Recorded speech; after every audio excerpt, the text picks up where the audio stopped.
Get the umbrella corp here. Uh-huh. Tilt this up. Just get my face.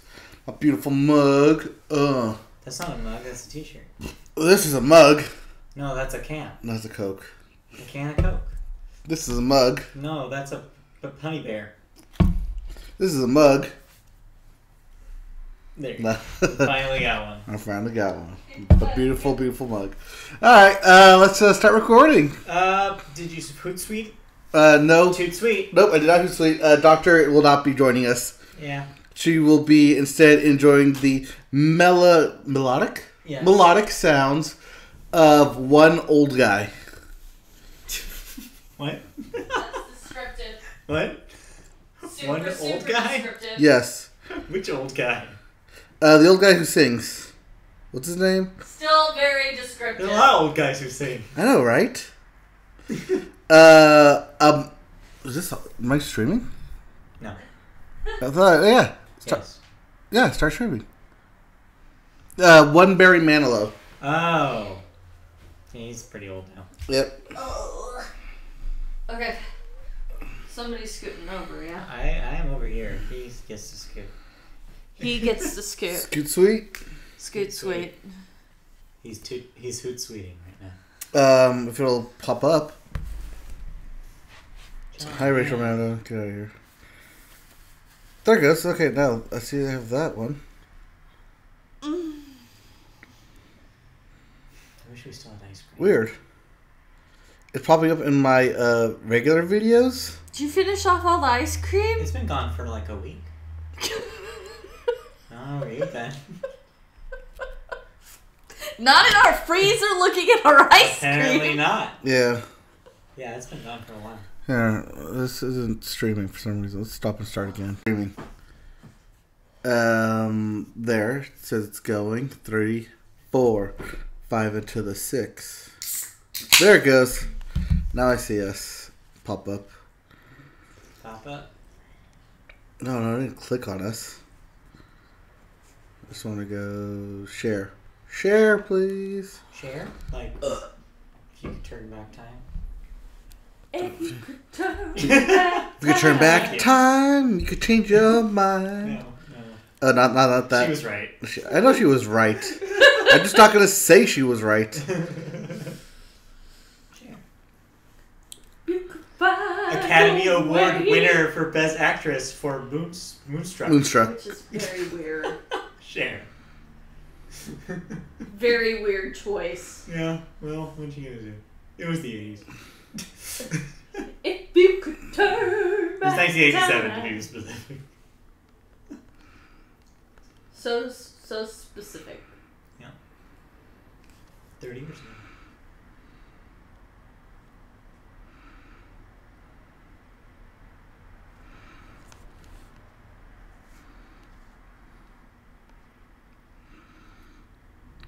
Alright, plenty want to discuss Star Wars with us. So hopefully we'll get people. Yay, everyone has a lot to say about Star Wars. And we will have a lot to say about Star Wars. It's very true. So much so we have to bring in an extra person to bring in what we're going to say about Star All the Wars. Star Wars. So I no longer need this. Alright, hit Audacity. Audacity. Be audacious. Hello! Welcome. Yes, that was our theme song after the theme song, I guess. I guess we have a theme after theme now. Well, no, because I played the theme over our first 20 I know, seconds. that's what I said. The theme song after the theme song. It's No. like the high school after high school. High school after high school is just college dropouts. Yeah, basically. Hi, it's not the College Dropout Cast, it's the Media Boat Podcast. We're a podcast that talks about movies, TV, music, and video games, not always in that order. Every once in a while in that order. It'll be in that order. This is episode 103. It is December the 20th, 2017. I am Mike. Wait, that's I'm not Matt. true. I'm Matt. You're Mike. I'm Mike. He's Matt. We have a third person joining us. Hi, it's Hi. Malia. This is Malia. We don't want to confuse you with too many M names, but here we are. Yes. And we're here anyway. Yes. So she's here because she saw Star Wars and has some very strong opinions on it. I do. I'm sure we all have strong. I'm sure we all. opinions about it. Apparently, the internet has very In strong different opinions directions, about all that. sorts. Like I look forward to having a reasoned debate But that will be a little bit later. I could first, give you a debate, but I don't think we'll be debating much about this. But first, let's But hey, we're getting ahead of ourselves here. we're getting ahead of ourselves because it's box office. Although yes, we're going to talk about Star Wars here too. Your number one movie. Star Wars 2? No. Okay, yeah. 8, so technically. we are a Media Boat podcast. We said that.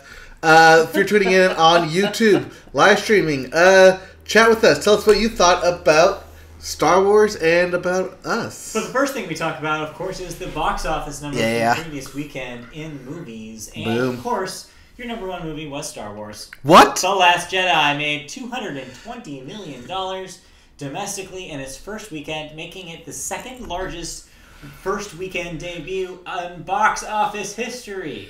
And guess what's in front of it? Force Awakens. Another Star Wars No movie. surprise there. Then it's Jurassic World after that. Yes, that's correct.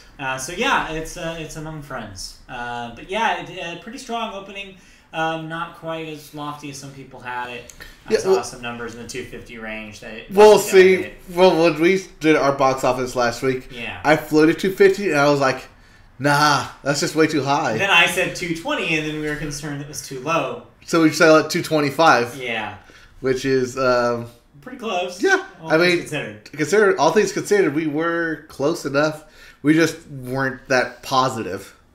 Yeah, but anyways, that of course is a record-setting debut, and I'm sure it will be number one Yep. for weeks to come. It How already do you take us out of the year. It already Okay. set a record, or top 10 record for Monday, meaning it has already crossed $250 million in 4 days. Sweet.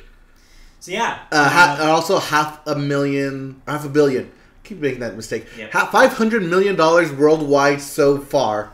Yep. So expect to see that number one for probably the rest of the year. I don't know. That thing might get a sequel. Maybe. Probably.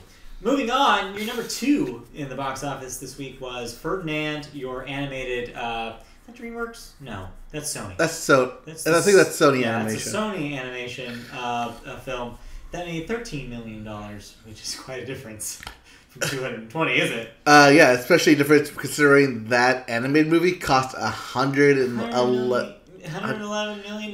Yeah, $111 million to make, and it That's- only made $13 million its opening weekend. That's expensive even for these CG movies. Oh yeah, Like, they're not usually that expensive. 80 is usually where they float around. right. Unless they're Pixar, then they're more. Yeah, Pixar. But even Or if Pixar they're usually floats. Frozen, then they're 150. Yeah. Say even Story. Pixar floats about Yeah. 125, 150.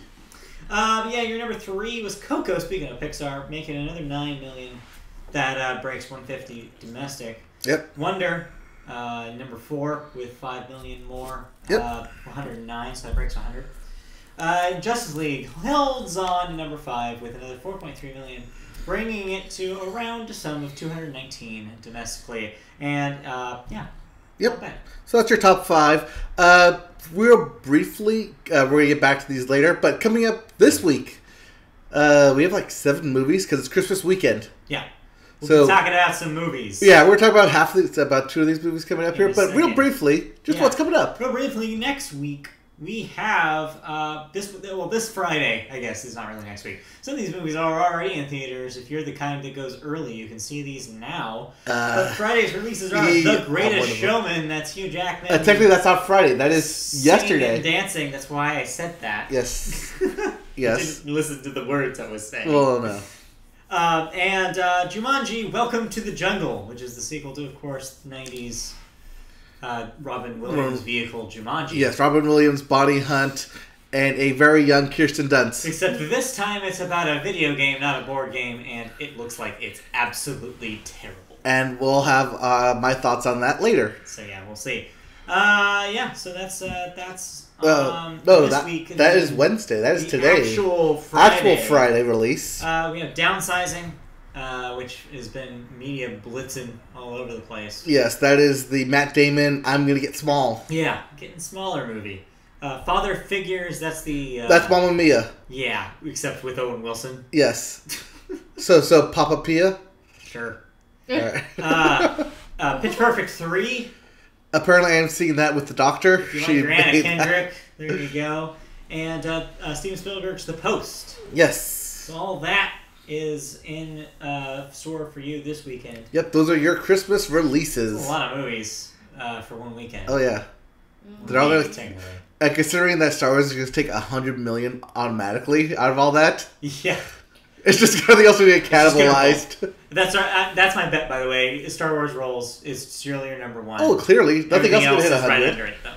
No, not right under. Everything's going to drop. No, I don't mean I don't mean money wise. I mean number wise, like 2, 3, 4, 5. Oh yeah, Like all the new releases are right under it. of course. Okay, so that's your coming soon. Now, it is the time Okay, to talk. let's get ready here. So let's talk about what's probably going to be the biggest movie of the year. Certainly is when the internet comes into play, because there's been nothing but talk about this thing. Let's talk about Star Wars Episode 8, The Last Jedi. Yep. What was your reaction?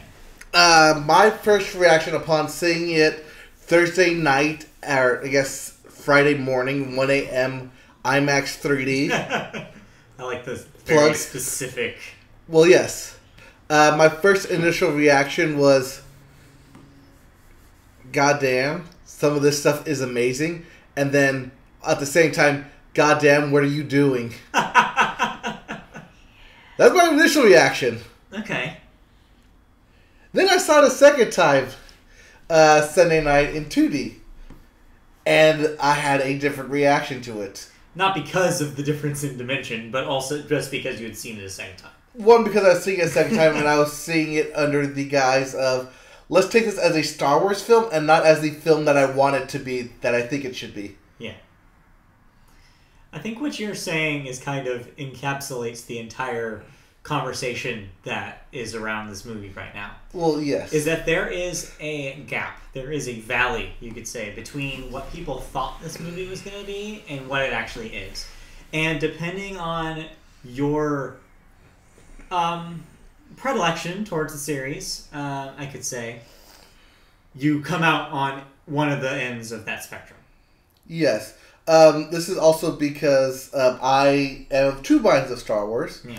And I have, that being said, that's why I had the two different screenings. The first one being of all the hardcore Star Wars fans.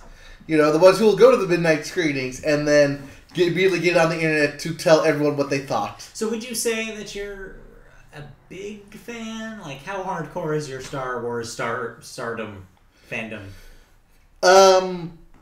You realize how often we do Star Wars news segments We here, talk right? about Star Wars an awful lot. We have a grand total of 2, and probably will become 3 Star Wars posters above our couch. So that gives you any indication of where my fandom lies with Star Wars. Yeah, it's probably... we don't have 2 yet, but No. we'll probably... Oh, no. They're over there, and then I have all the original 6 in my room. Yeah. So, yeah, Star Wars, so you're a fan.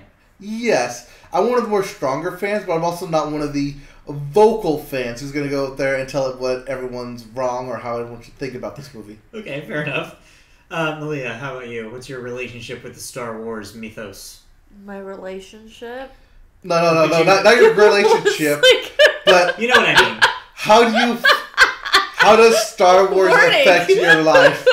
Phrasing? In regards to fandom of the movies, what would you say you lie? Where are you on that spectrum? On the fandom spectrum, Yeah. I am not one of those, I have read the comic books and I've read the books and so I know where it should go and I don't understand what they're doing. I'm not one of those. I'm not like crazy into it, but I do like my Star Wars. I really, really like my Star Wars. So it sounds like you guys are probably on about the same page. It sounds like you guys are fans, you love the material, aka the movies, but you're not the kind of person who delved into the extended universe novels. You're not somebody who collected the comics, as you said. You're not somebody who has all the collectibles. No, but that being said, I have on occasion gone down the YouTube hole Yes. of the Star Wars Extended Universe and having people tell me what it should be about. So that's fair, but there's also a difference between actually purchasing all that and just listening to someone's description of it. Yes, because I have enough wherewithal and not enough money to go out and buy all the Lego stuff that That is fair. Sorry, all the Lego stuff. All the Star Wars stuff that I want. also Lego stuff. Also, yes. So for me, like, I like the Star Wars movies, but I wouldn't describe myself as like a super fan. Like, I think they're entertaining, but I don't think they're like the be all end all of entertainment like some people do. But man, 7-year-old me was freaking all about Star Wars. Yes. Like, flashback to '97 after they re-released the original trilogy. It was all I could do, talk about, breathe for like 2 or 3 years of my life. It was like I was obsessed. I had comic books. I had comic books. I had my dad's copy of the very first extended universe book. Okay. Shadows of the Empire, which is the N64 book game is based on. Yep. I tried reading it, but I was 7. so literally trying to read was accurate. I wanted to be so into. I wanted to be the Star Wars guy, and then as I got older, and you met Chris, and the prequels came out, I still saw all the prequels. I was, a teenager during them, so I was like, I'm gonna try to like these. They were entertaining popcorn flicks at the time. When you're a kid, you don't really understand why they're bad. No. But now, you understand that you had a good time with the movies. Later in life, I'm able to kind of reflect on the series as a whole. I'm like, yeah, they're entertaining. Yes. Yeah, they're good. They're good movies. The first 3 are really good. Empire's probably the best. I think as a consensus around, everyone will say Empire is the best. I don't know, actually. What about you guys? What's your opinions? Are we? Is this an Empire couch? I believe so. Leah? What? I'm not good at picking favorites. Don't make me pick a favorite. It's not like a kid. Pick one. I don't know. You have to pick one. I know. Is it Empire or Jedi? I'll make this easy for you. Or are you? Or OG? is it a New Hope? Are you OG New Hope? Or is it Episode 2? Attack of the Clones. It's totally Episode 2. No. All about that Hayden Christensen. No. Talking about saying, Jar Jar Binks. Okay, we're getting off topic here. Okay. Anyways, I just want to get a temperature in the room because I feel like that affects how people are reacting to this movie. Yeah. Well, also people are reacting to this movie in the sense that it should still be George Lucas's vision, and that's where a lot of this hate comes from. Yeah. That George Lucas has this vision set out that Star Wars is a Skywalker story. Yeah.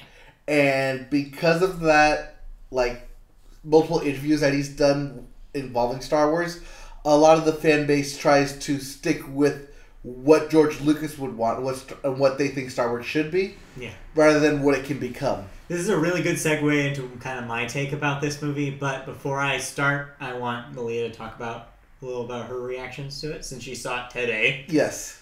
So literally hours ago. And I haven't heard her. I haven't heard her take. I want to know what she thinks. I like going last. I liked it. I thought it was good.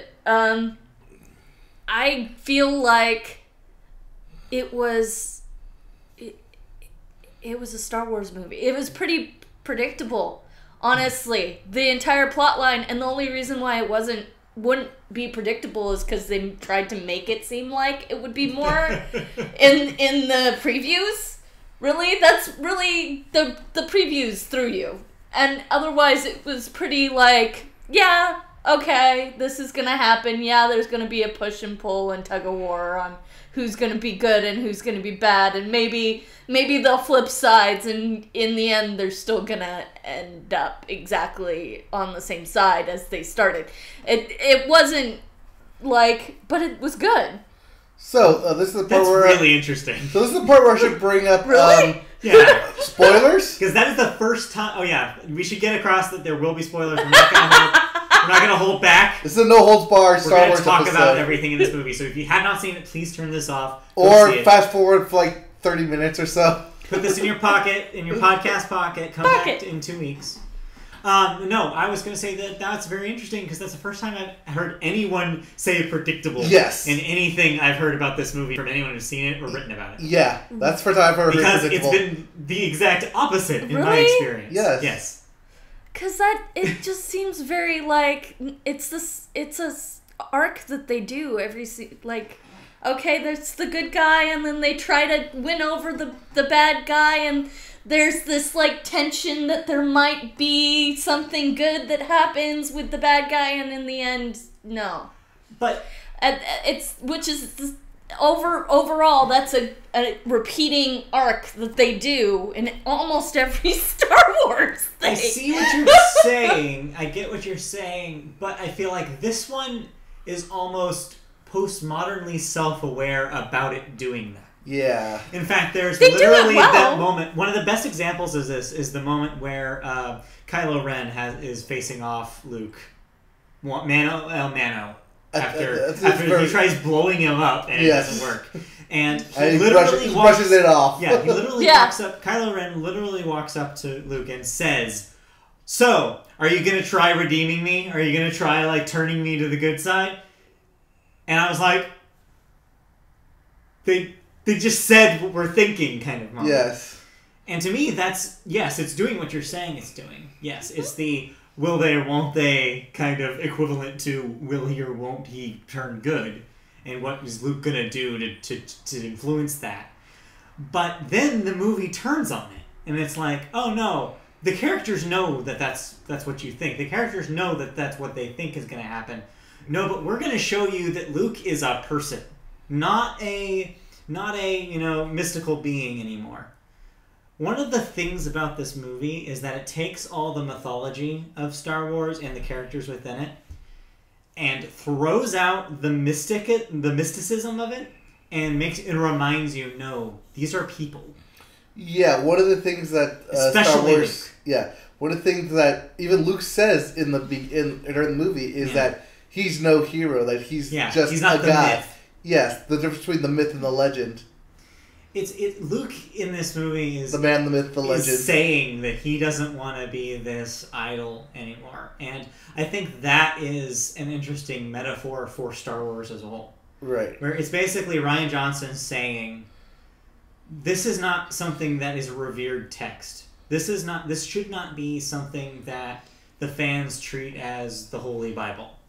This is something that we should be able to mess with, that we should be able to play with, that we should be able to basically burn down and rebuild." Which is the core message of that movie. Well, no, the core message of the movie is failure and how you deal with failure. Yeah. Yes, and the reasons why these heroes are doing the things that they're doing, why the heroes are heroes, why the anti-heroes are anti-heroes, why the evil people are evil. It's because of internal motives. It's emotion. It's feeling. Yes. Which is what the Force should be about, and what this movie straight up says the Force is. Yeah. And it's, I don't know. It's like my thoughts are all over like something the that place you can reach out and touch about this, because it's such an interesting. Yes. Smack. I think I was the only person that just broke out laughing when he did that. Yeah. I was like, nobody else? No one? Okay, fine. I will be the only one laughing. Which is funny, because that's actually another complaint, that it was too comedic for a Star Wars film. You know, I went in remembering that you had said that, and I also went in hearing that from somebody else. But the only time I really felt that was near the beginning, when Poe says something to the commander on the... Oh, yes. One of the Empire commanders. Yes. I'm looking for General Hux. That goes on way too long, and it made me feel like uncomfortable. It does on first viewing. On second viewing, it doesn't. But it just goes. Later in the movie, I came to peace with it. Oh, yeah. Because by the time you get like 3/4 into that movie, you realize, oh, this is something different. This is a Star Wars that's not like those other Star Wars. My expectations are now changed. Whereas, like, going in, I was like, this is a weird moment for a Star Wars movie. But by the end of that thing, I was like, that sentence no longer makes sense to me, because a Star Wars movie can be whatever it wants to be now. Mm-hmm. And that's what this movie ended up meaning to me, is that it's not... The franchise is equivalent to the Jedi as a religion. Both are these things that they're basically saying don't need to exist in the form that they used to be. They can be what you want them to be. And I think that that's really cool. But it's also why people hate it. Yes, because it goes against everything that they grew up with, everything that they know as a Star Wars film. And like you were saying, it gets away from the Skywalkers. Yes. By the end of this movie, There's only one left. Well, two. technically, we know, like, the non-diegetic world knows that there are none left. One. Except for Kylo Ren, who's barely a Skywalker from Bloodline. And so, you know, like, going out of this movie, it's like, no, that's it. That story is over. Right. Also, when I was watching it, a lot of people were waiting for Carrie Fisher to die. I thought so, too. I Yeah. thought that was going to happen so much time. It totally happens, and then it doesn't happen. Oh, yeah. And I was like, seriously? Well, see, that's... I was happy that it didn't, though. The way they did that, It was cool. Oh, that was cool. It was a cool Although movie. was a lot needed. of people groaned at that, like, why? What? Why? No, why? I can see that.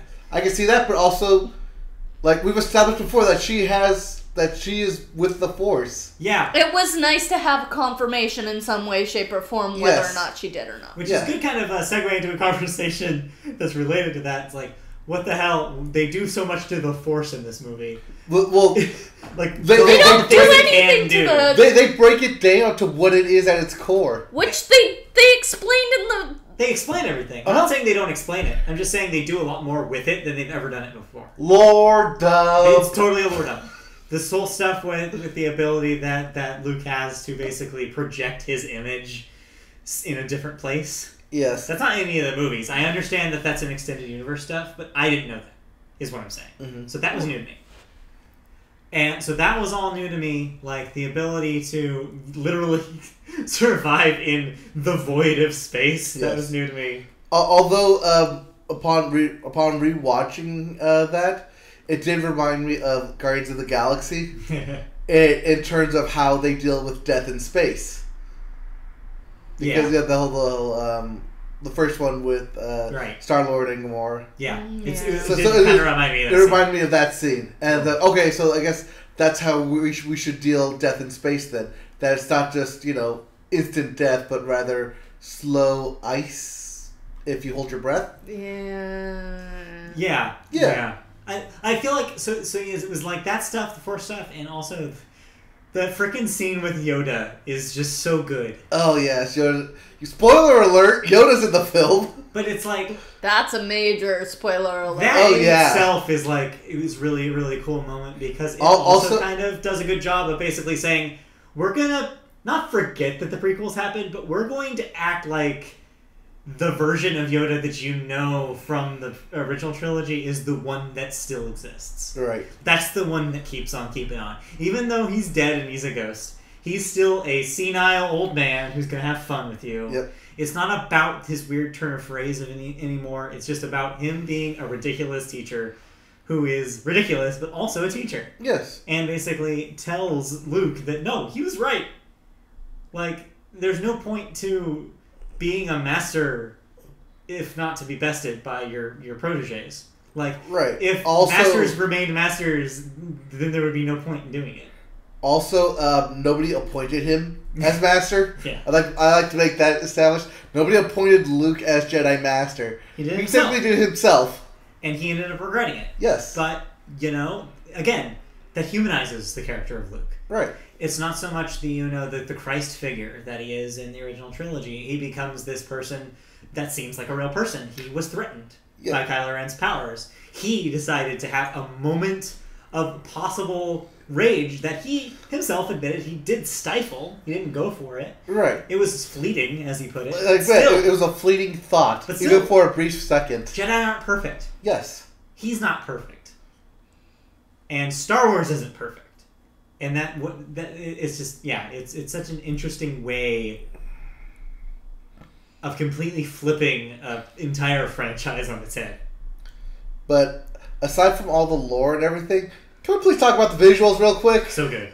Oh god. It's such a pretty movie. Like my favorite shot in the movie is the bit where I forget her name, the purple haired girl. Yes.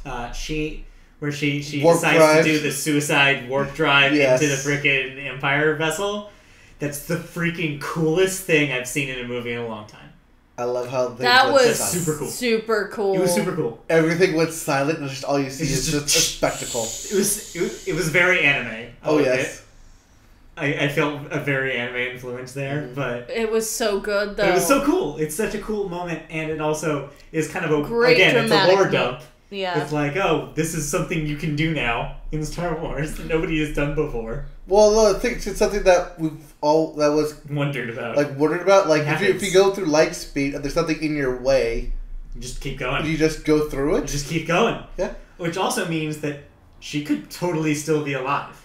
If her cockpit survives. Because yeah, if you could just keep going all the way through, Yeah. you might not have been hurt by that. Yeah. There's a possibility that she's still Yeah, but kicking. then you have to take into consideration whether or not it takes time and space for her to get up to warp speed. So, Yeah.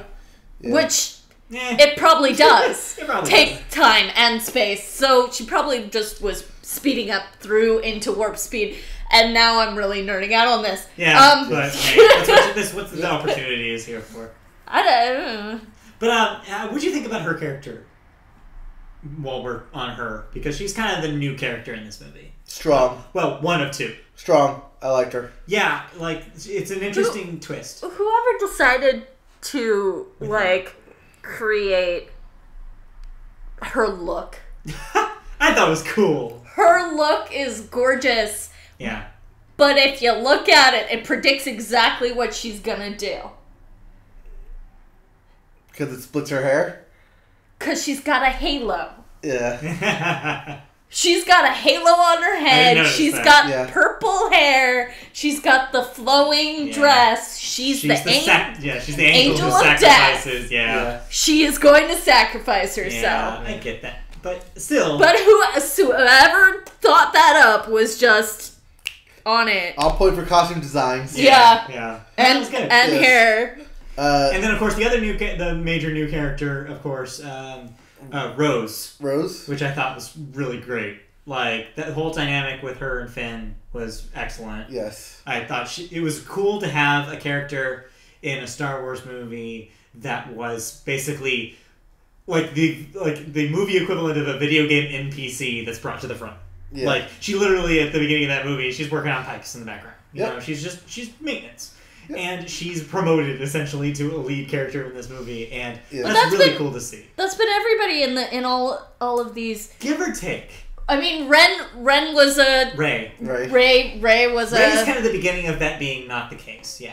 and then names. Finn. Finn, thank you. Yeah, Finn at least has the setup where at least he was semi-important No. because he seems to have a relationship with the boss stormtrooper, which implies He that just he fucked was. up in front of the boss Yeah, stormtrooper. but I'm saying you that fuck he's up not- in front of the boss, you're bound to get in trouble. But Captain what I'm trying to Phasma? say is that Yeah, Yes. she's cool. Also, for everyone I who mean, keeps I'm saying not a- that they totally like nerfed Captain Phasma, guess what? yeah. She is the Boba Fett of this universe. I literally is. heard Okay. that argument on a podcast I listened to Yeah. today. Yeah, she's just meant to look cool, Yeah. but does nothing. She doesn't. Yeah. She's the Boba Fett. She look cool, but does nothing. Yeah, Get over it, people. To be honest, I think that whole thing is just so throwaway. Oh I yeah. don't think it matters compared to all the other plot threads that they have.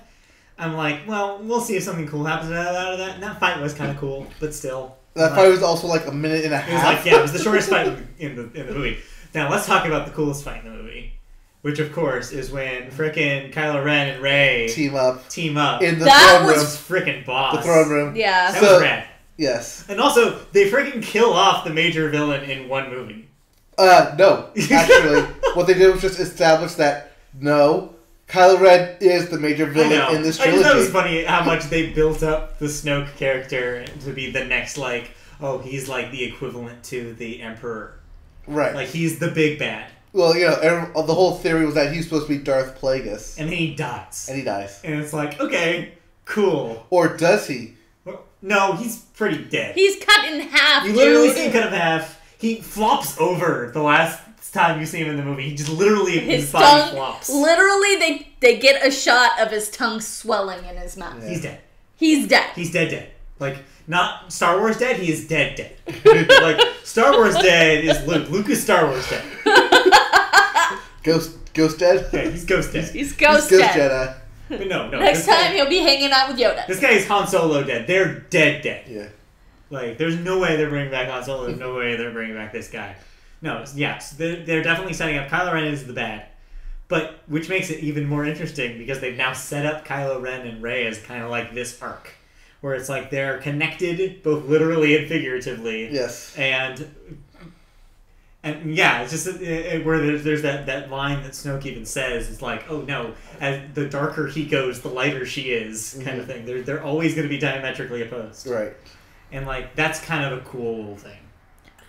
Well, that was always part of the lore that I liked the most in Star Wars was the Jedi thing, because originally, well, it'd be interesting to see how far dark he gets.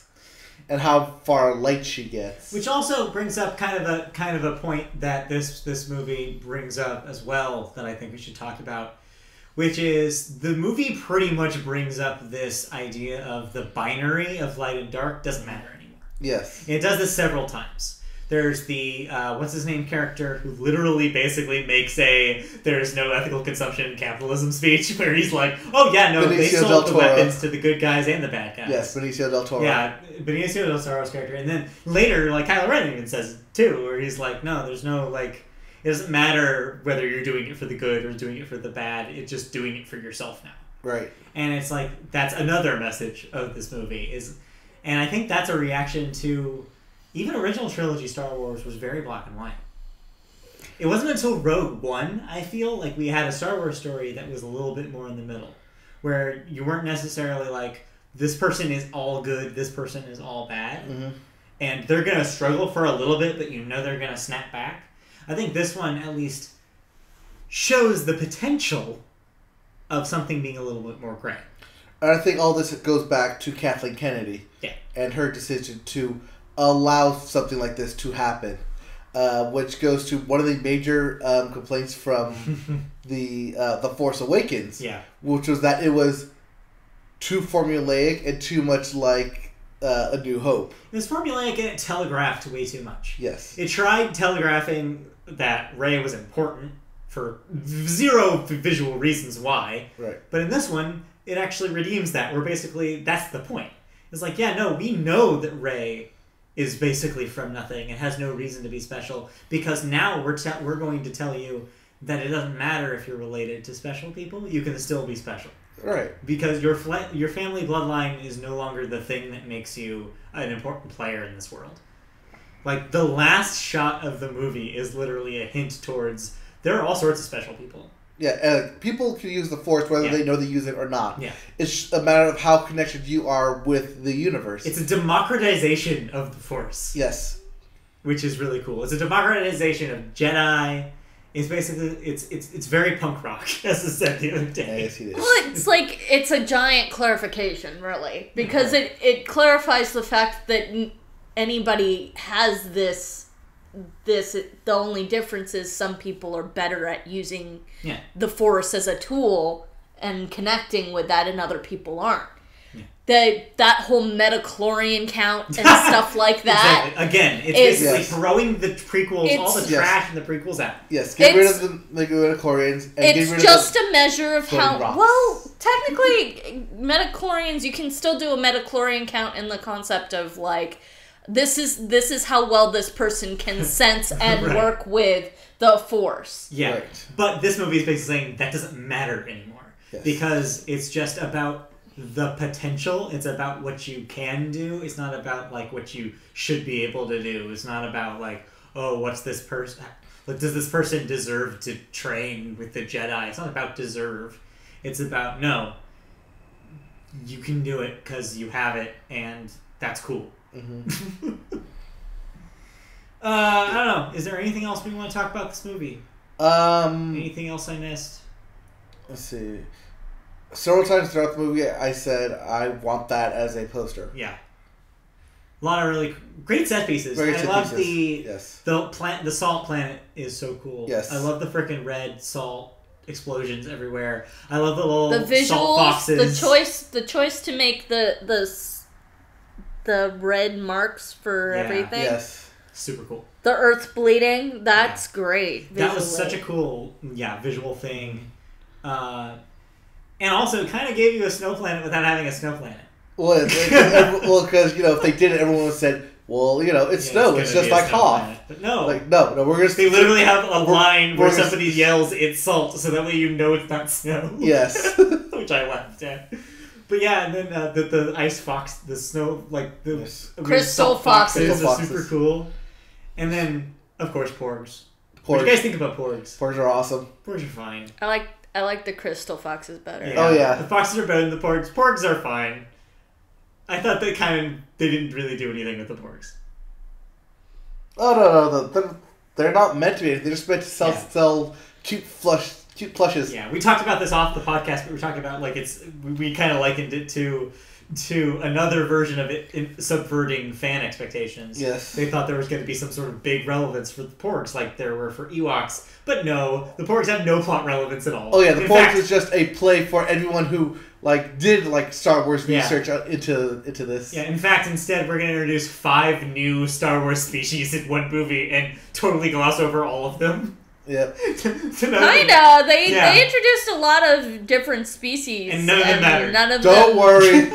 I'm sure by now Wikipedia has 7 pages on each of them. I want a Lego set of that friggin' thing that makes Luke's milk.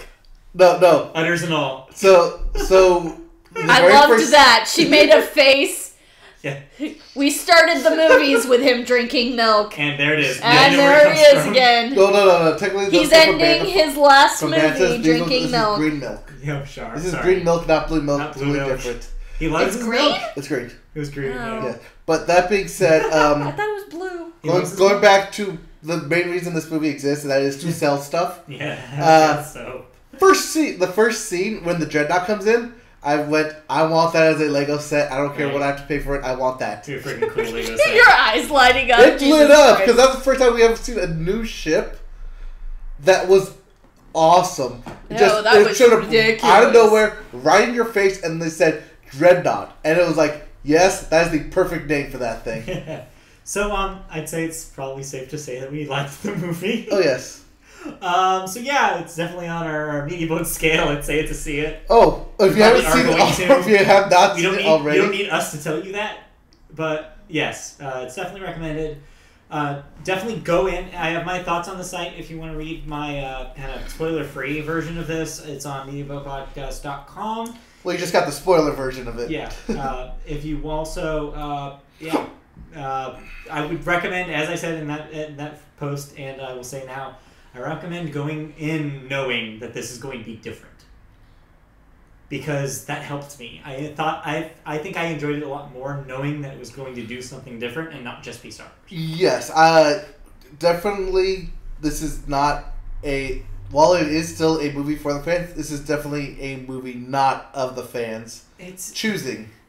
kind of like, the old saying that it's like, the great things are not what people want; it's what people don't know they want. Yes, I feel like this is a good example. this is of that. the example of that. No one knew that they wanted a table turn of a Star Wars movie, and yet that's what we got. Yep. But yeah. Yep. Anything else you guys want to say? Before I move on, I think we need to move on. do we need to move on? Well, there's. You saw other movies. I saw other movies too. So yeah, that being said, just see Star Wars. Make your own opinion of it. Just know that it is a Star Wars movie, not a Skywalker. It's not George Lucas doing this thing. No, definitely not. Yes. It's the furthest from George Lucas that I think you could have gotten. Yes. With still it being Star Wars. And that being said, it makes me excited for Yeah. what. Or scared of what J.J. Abrams will do with Episode 9. Well, that's the thing is, I think J.J. Abrams will go back to formulaic I hope not. and finishing off what Rian Johnson has laid out, and not really tampering it with that much. I just hope that it's good, and I hope it surprises me. I hope it's not bad. That's all I can say. Yeah. We're so far off from it. 2 years. I mean, they start production in January. Sure do.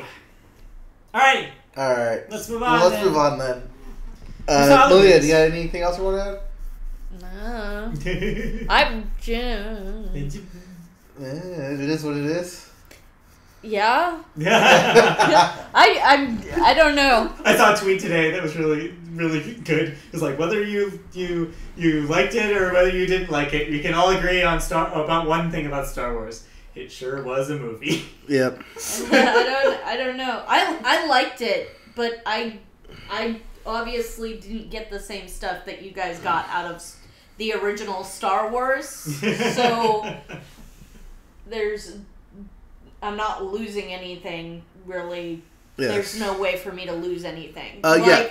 That's good. Yes, that's actually good. And that being said, that I believe that this will be a lot of people's, because it is the new Star Wars, will be a lot of people's introduction to Star Wars. I don't know if that's fair. Well, okay, more like 7 was. Yeah.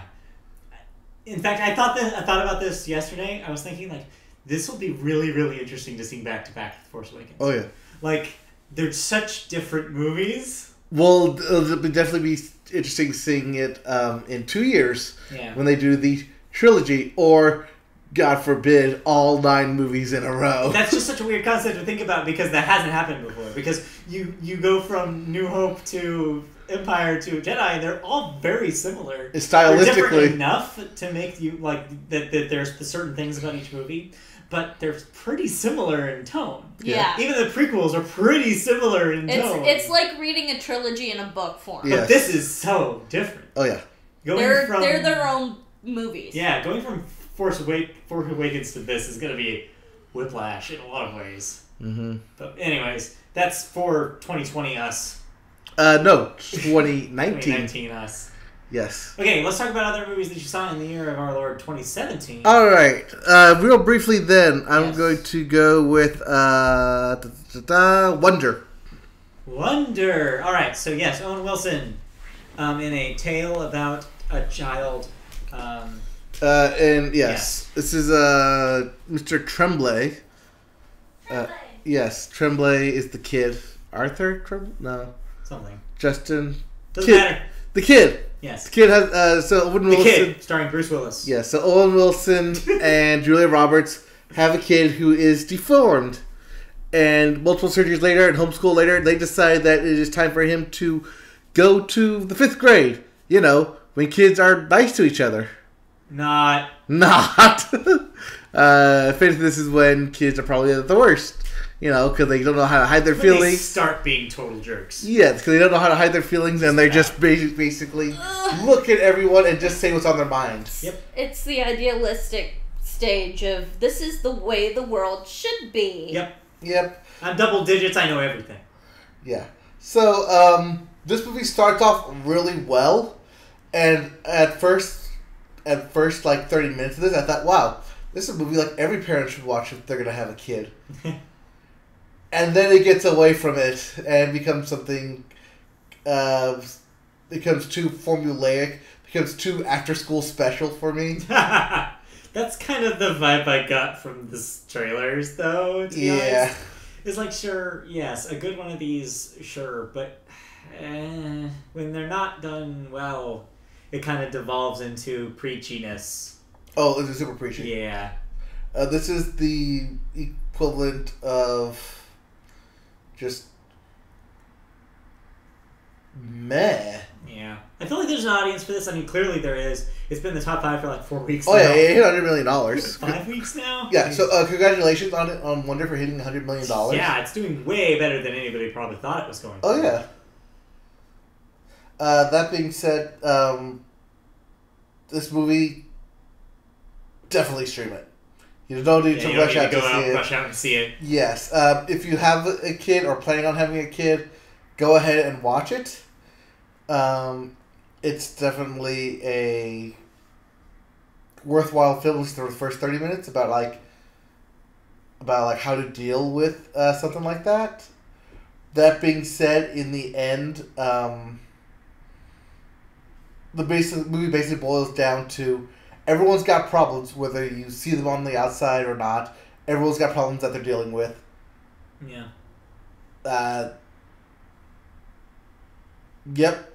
Yeah, that movie exists. Yep. It's as Don't go see it right away. Stream it if you want. If it's sounds as like something you formulaic as possible. Yeah, it's exactly what you think it It's is. exactly what you think it is. All right, what else did you see? We're gonna go in order here. here. Yep, one of two. So we're gonna go in order here because I put little Okay. posters here.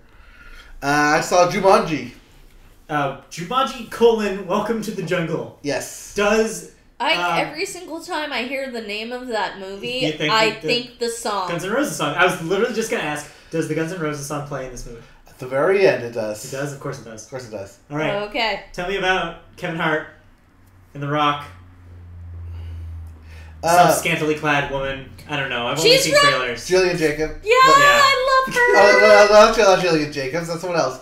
Karen Gillan. Yeah, there we go. She is Nebula in the Right. Guardians of the Galaxy. Yeah. So, is this movie bad? Just tell me, because it looks really bad.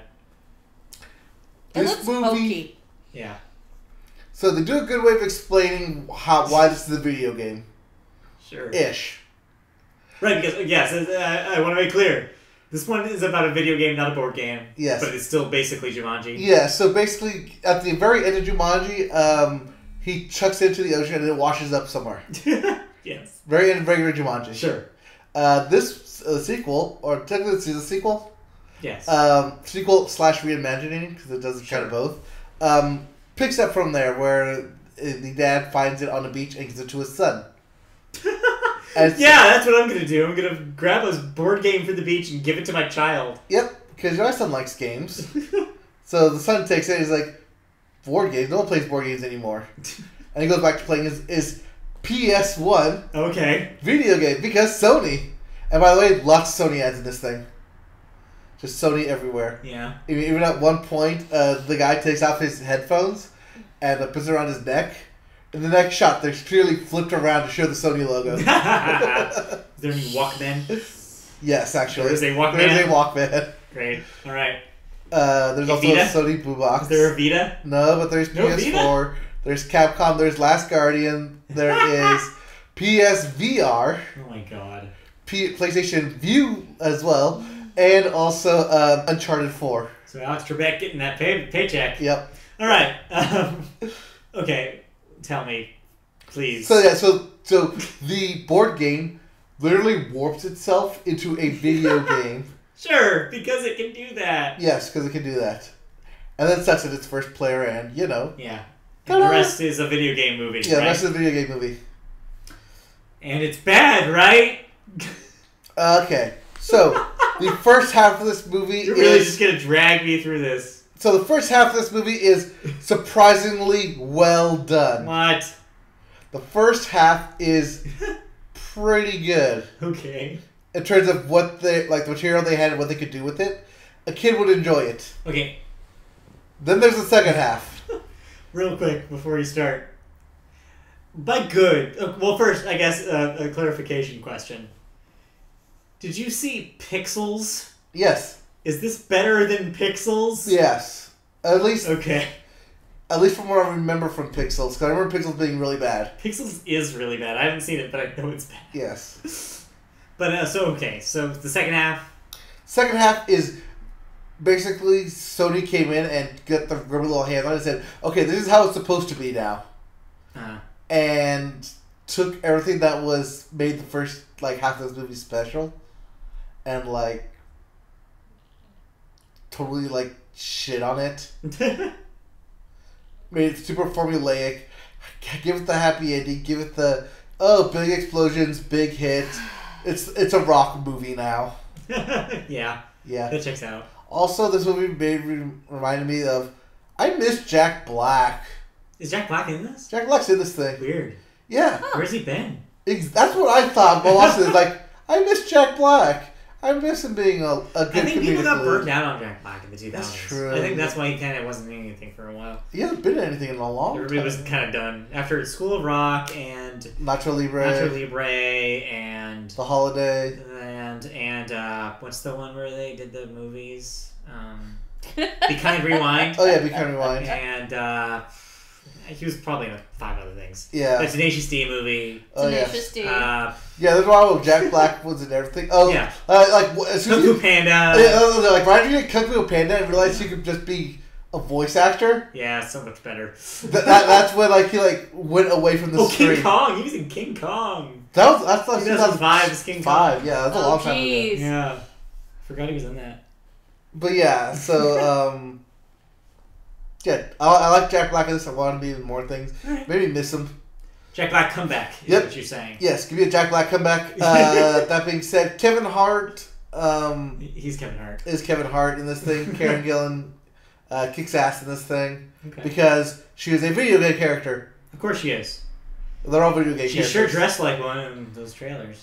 They actually point that out. Yeah. That's actually one of the things about this movie that they literally break it down for you, explaining everything. Which is kind of my worry about the video game part about this movie. How far does it lean into video game cliche? Because that seems like that would be really cringy. Super far. And is it really cringy? Yeah. Yeah, that's what I'm worried, and that's why I don't want to see this movie. Yeah. Because video game movies, not video game movies like movies based on video games, but movies where people are in video games have that problem. Yes. Where it's like, we're going to take the most stereotypical parts of video games and really lean into them so you know we're in a video game, wink, wink. Yes. That's the worst. Also because they're, like, stereotypical high schoolers transported into this video game. Yeah, like high schoolers in a video game. Yes. Ugh. Gross. Yeah, you're not convincing me. No. Oh, no, it's definitely a miss it. To skip it. Yeah. Stream it. Skip it. Like, yeah, you don't even need to see the thing. Just know that The Rock made this thing. Yeah, By saying made this thing, like he was executive producer on it. That's kind of his deal. Yeah. Alright, cool. So don't go see Jumanji, but next, Oh. you have another movie. Oh yeah, I got another movie here. The Greatest Showman. This is the Hugh Jackman I Created the Circus movie. Yes, this is the huge Jackman. Huge jacked man. Yes, P.T. Barnum music by the guy who did La La Land. One of the guys, to be fair. One of the guys who did La La Land. How is this? This is a tough movie because it has all the makings of a good movie. It has everything in it to be a good movie. But? It's just not a good movie. Yeah. This thing would definitely work better as a stage play. And definitely work as a soundtrack. Like they wrote the soundtrack first and said, "Wait, we need to make a movie around like this." we'll just rework it so that way it's around a circus." Yeah, because I got two vibes from the marketing for this thing. One vibe was, man, they're really trying to capitalize on La La Land bringing back the musical. And two, who cares about a circus story, a story about the origins of the Barnum Circus, in the literal year where we shut down as a society the Barnum Circus? Yeah, It's really that was tonally weird to do it now. a bad choice. Right? Yep. Last year. Next year. Just not this year. Not the year they actually shut it down. Because no one cares, and I mean 0 people care about that story, and that's the story they want to tell.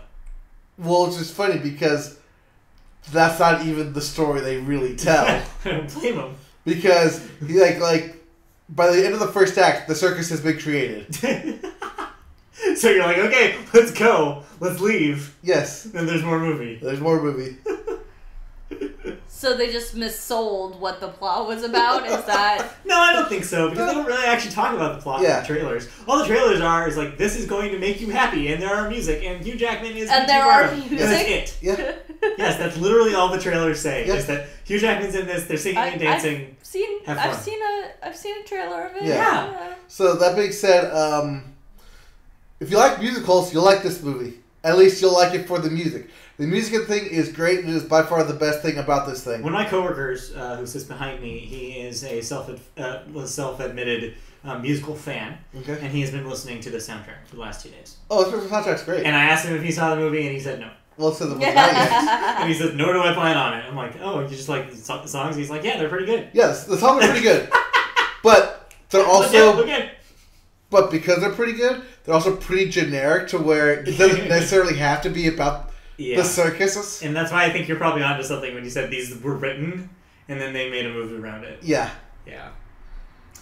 Well, okay, so what was this? A stream it? Sounds like a stream it. Because it's like, seems like, give it a try for free, but don't actually go out and pay money for it. Oh, yeah.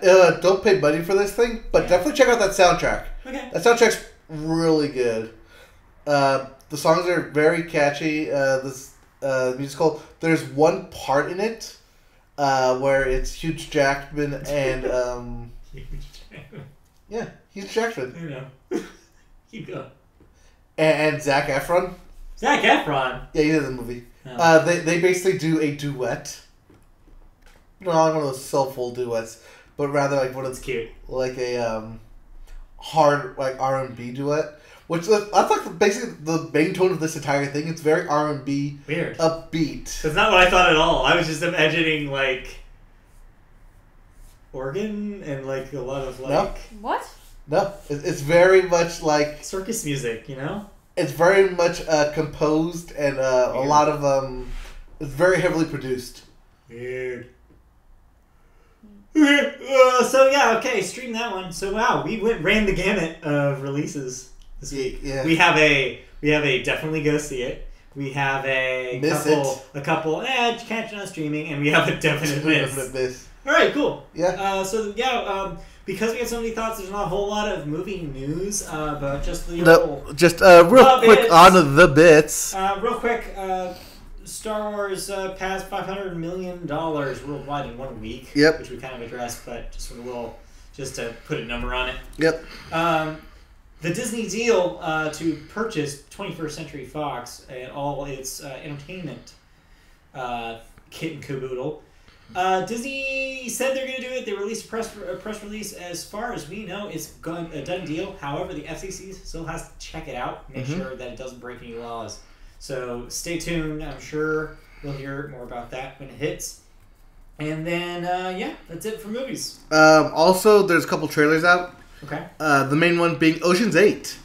That all-female Right, yes. heist movie. I was talking to my dad about this the other day. Yes, that is out. I was trying to convince him that this was a good idea. The trailer. He's not on board. Make him watch the trailer.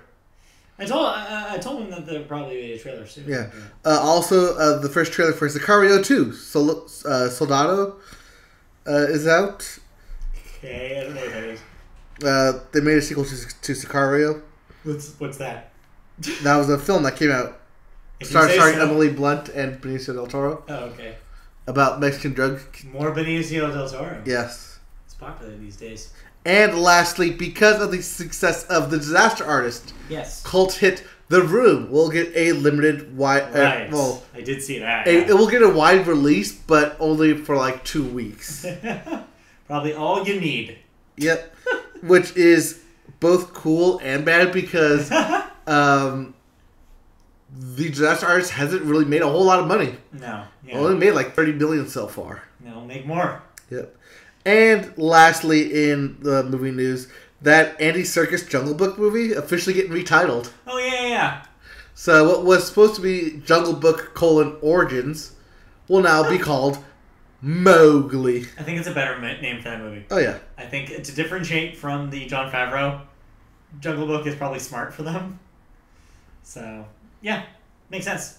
Yep. All right, let's move on to television. We always start television with sports. So tell me, you have down here the Winter Classic and Christmas games. What do we have coming towards us this weekend? Christmas weekend. Yep. So Christmas weekend. Yeah, we should mention this is our last podcast before Christmas. Oh yeah. So Merry Christmas, Happy Holidays, everybody out there. Oh, yeah. Yep. So Winter Classic is the game that's played outdoors. It's hockey outdoors. Hockey outside? What? Yep.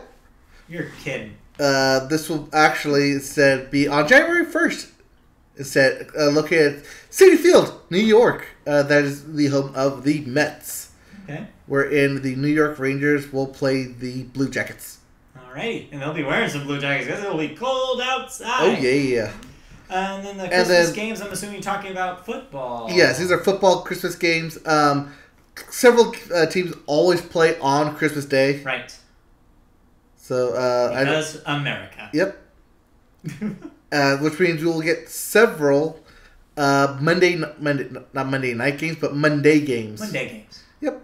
That's actually why we had games on Saturday this past weekend. So on Monday, you will get 2 games actually: Steelers versus Texans and Raiders versus Eagles.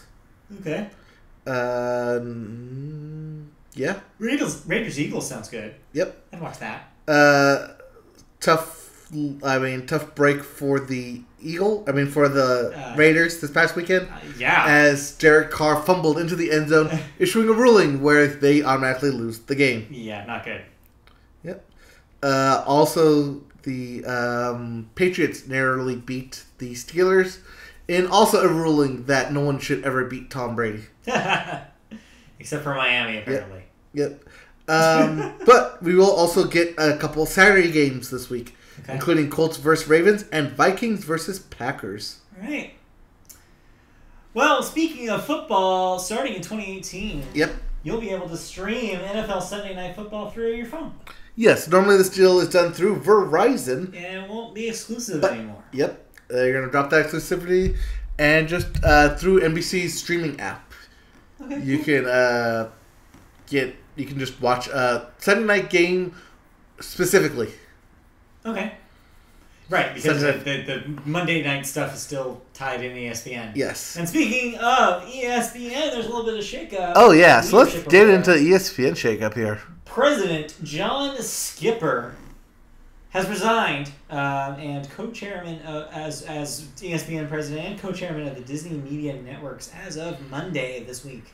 George Bodenheimer, the president from 1998 from 2011, will take over as acting chairman of the company until Iger finds a replacement for him. Yes, that's ESPN president, not just any president. No, I'm not the actual president. That would be very strange. Would it at this point? Mr. Skipper said in a statement, "I have struggled for many years with a substance addiction." That's a big one. Yeah. I would say the most important thing I can do right now is take care of my problem. He was installed as president in January of 2012 and will leave on January of 2018. Yes. Pretty long tenure. 6 years. Yeah. 6 year tenure. Yeah, dude. Yeah, definitely. Take care of that. Also, I find it very ironic that his name was Skipper. Yes, seeing as that is an MLB term for the manager. He's the skipper of all the skippers. Yes. All right, moving on to NBC and some sitcom news that somebody on this couch will find interesting. It's this one. Sorry, not for the point. I'm pointing to Malia over British sitcom The IT Crowd. It Crowd is getting yet another possible American version, with original series creator Graham Linehan set to write and executive produce a reimagining of the show. Patrick Daly and John Rolfe will also executive produce. Of course, the original series ran for 4 seasons, and with an extra 1-hour finale special in 2013. Yes, that's 2013. The last time the IT Crowd. But here's the kicker, and this is what I was saying, by the way, earlier. Yes. Again. Oh yeah, this was your again. This is not the first. This is not even the second. This will be the third time. Yes. That NBC has tried to create an American version of the show. Yes. They succeeded. In quotes, once, and actually aired a pilot that featured Joel McHale. IT Crowd starring Joel McHale, and it was absolute terror. Well, yes, it was starring Joel McHale, and they also brought over the not Chris O'Dowd, the other guy, the other dude, John Eichert. What's his name? The curly-haired dude. What's his name? the black guy. I'm really bad with proper nouns. Don't ask me. We were talking about Star Wars. I couldn't think of them. I just watched the movie and I couldn't think of the names of the main characters. But yeah, I don't know. Come on. Man. I don't know if this hasn't worked before. I don't know how they're gonna make this work. I feel like it's a very British show. I'm not a big fan of The Crowd. Americans trying to do British comedy. Or British anything that requires some sense of like the IT Crowd. IT Crowd is very, very British humor. Yeah, well, the one show that didn't make it was The Office. Yes, but they basically had to reinvent it to make it work. They reinvented it, and The Office didn't make it in Britain. They lasted a season in Britain because Brits didn't like it. Yeah. No pun intended. Yes. But yeah, the thing about the American Office is that they basically completely redid that show. It was like the show ended up being completely different than the British original. So that's why it succeeded, is because they did their own thing. Now, if they do that here, then maybe But I don't know. It's such a strange thing to try this again after they've already tried it so many times. I'm just not a big fan of. Yeah. So I'm kind of hesitant of anything. You'd think I'd be excited as well, but even if they brought it back, I'd be kind of hesitant. Yeah. Well, speaking of NBC and speaking of The Office, in fact, there's a reason I brought it up. NBC will reportedly be bringing things up, bringing back The Office, a reboot that will potentially feature new and old characters. The series is set for a 2018-2019 premiere. No word on who's coming back, but chances are this is going to happen because this is also the same NBC that just brought back Will and Grace. It's also the same NBC that had... Well, that was ABC, I guess. That had brought back Scrubs for a season. So yeah, it's like they're so desperate right now, they'd totally do it. I don't know why. I feel like it's only like just a few years ago that it went off the air. Yeah. Like... We haven't lived too long in a world without The Office, so it'd be insane if it came back this quickly. But we'll see. Alrighty, moving on to. Okay, but if they had to bring it back, which they will, what character would you want to see back? Well, I mean, you have to bring Steve Carell back, right? Or else there's no show, because that was everybody hated the season without him. Did they? Yeah. Don't look at me. I didn't watch. I didn't watch The Office either. This is just what I'm gathering from people. Did they? Yes, apparently they did. From what I gather from people who watch The Office religiously. It's Steve Carell and it's... But still went up for 3 seasons after Steve Carell left. I know. They didn't like him. Didn't matter if they don't like him. They still went up for 3 seasons. I feel like he's that show. Just like Ricky Gervais's character in The British Office is that show, I think that Steve Carell's character is that show. But are you going to be able to get Steve Carell back? What I'm saying is I think you have to, otherwise you're wasting your time. That's what I'm saying. Anyway. Moving on to the Golden Globes, which are steadily approaching in early January. Yep. Both TV and movies are getting ready. Yeah, the women specifically are getting ready with their black dresses, as there will be a new movement, a symbol of protest against harassment in Hollywood. The actresses that are in solidarity with this movement will all be wearing black. Are they mourning something? Look for that on the red carpet. On the 7th, when the awards happen. So little black dresses? Come on, Mike. LBDs? Come on, Mike. What? Stop now. What? I mean, it's cool to see such solidarity. You genuinely not know what the fuck is going on? With what? I'm gonna smack you. LBDs? It's okay. Anyways, moving on. I'm glad to see solidarity, but of course, wearing dresses is one thing. I'm hoping that also, if they can, that they actually give to organizations that are working with the victims of abuse. That would be also really cool. Okay, thanks, bye. Anyways, next. Yeah, there's not much more to go outside of this. Normally people wear like pins or like bracelets or. Yeah, so this is an interesting way of doing that. Yeah, kind of same idea. Because everyone's going to be talking about the dresses. I don't like this though. It's not a great way of doing it. There's better ways. Wait, you guys actually don't like it? So I'm saying my argument is that it's not enough. Okay. It's like, no, put like money towards organizations. Put like there's things that you can do that isn't just wearing a dress. Well, and for me, it's if you don't get the memo and don't wear a black dress, or you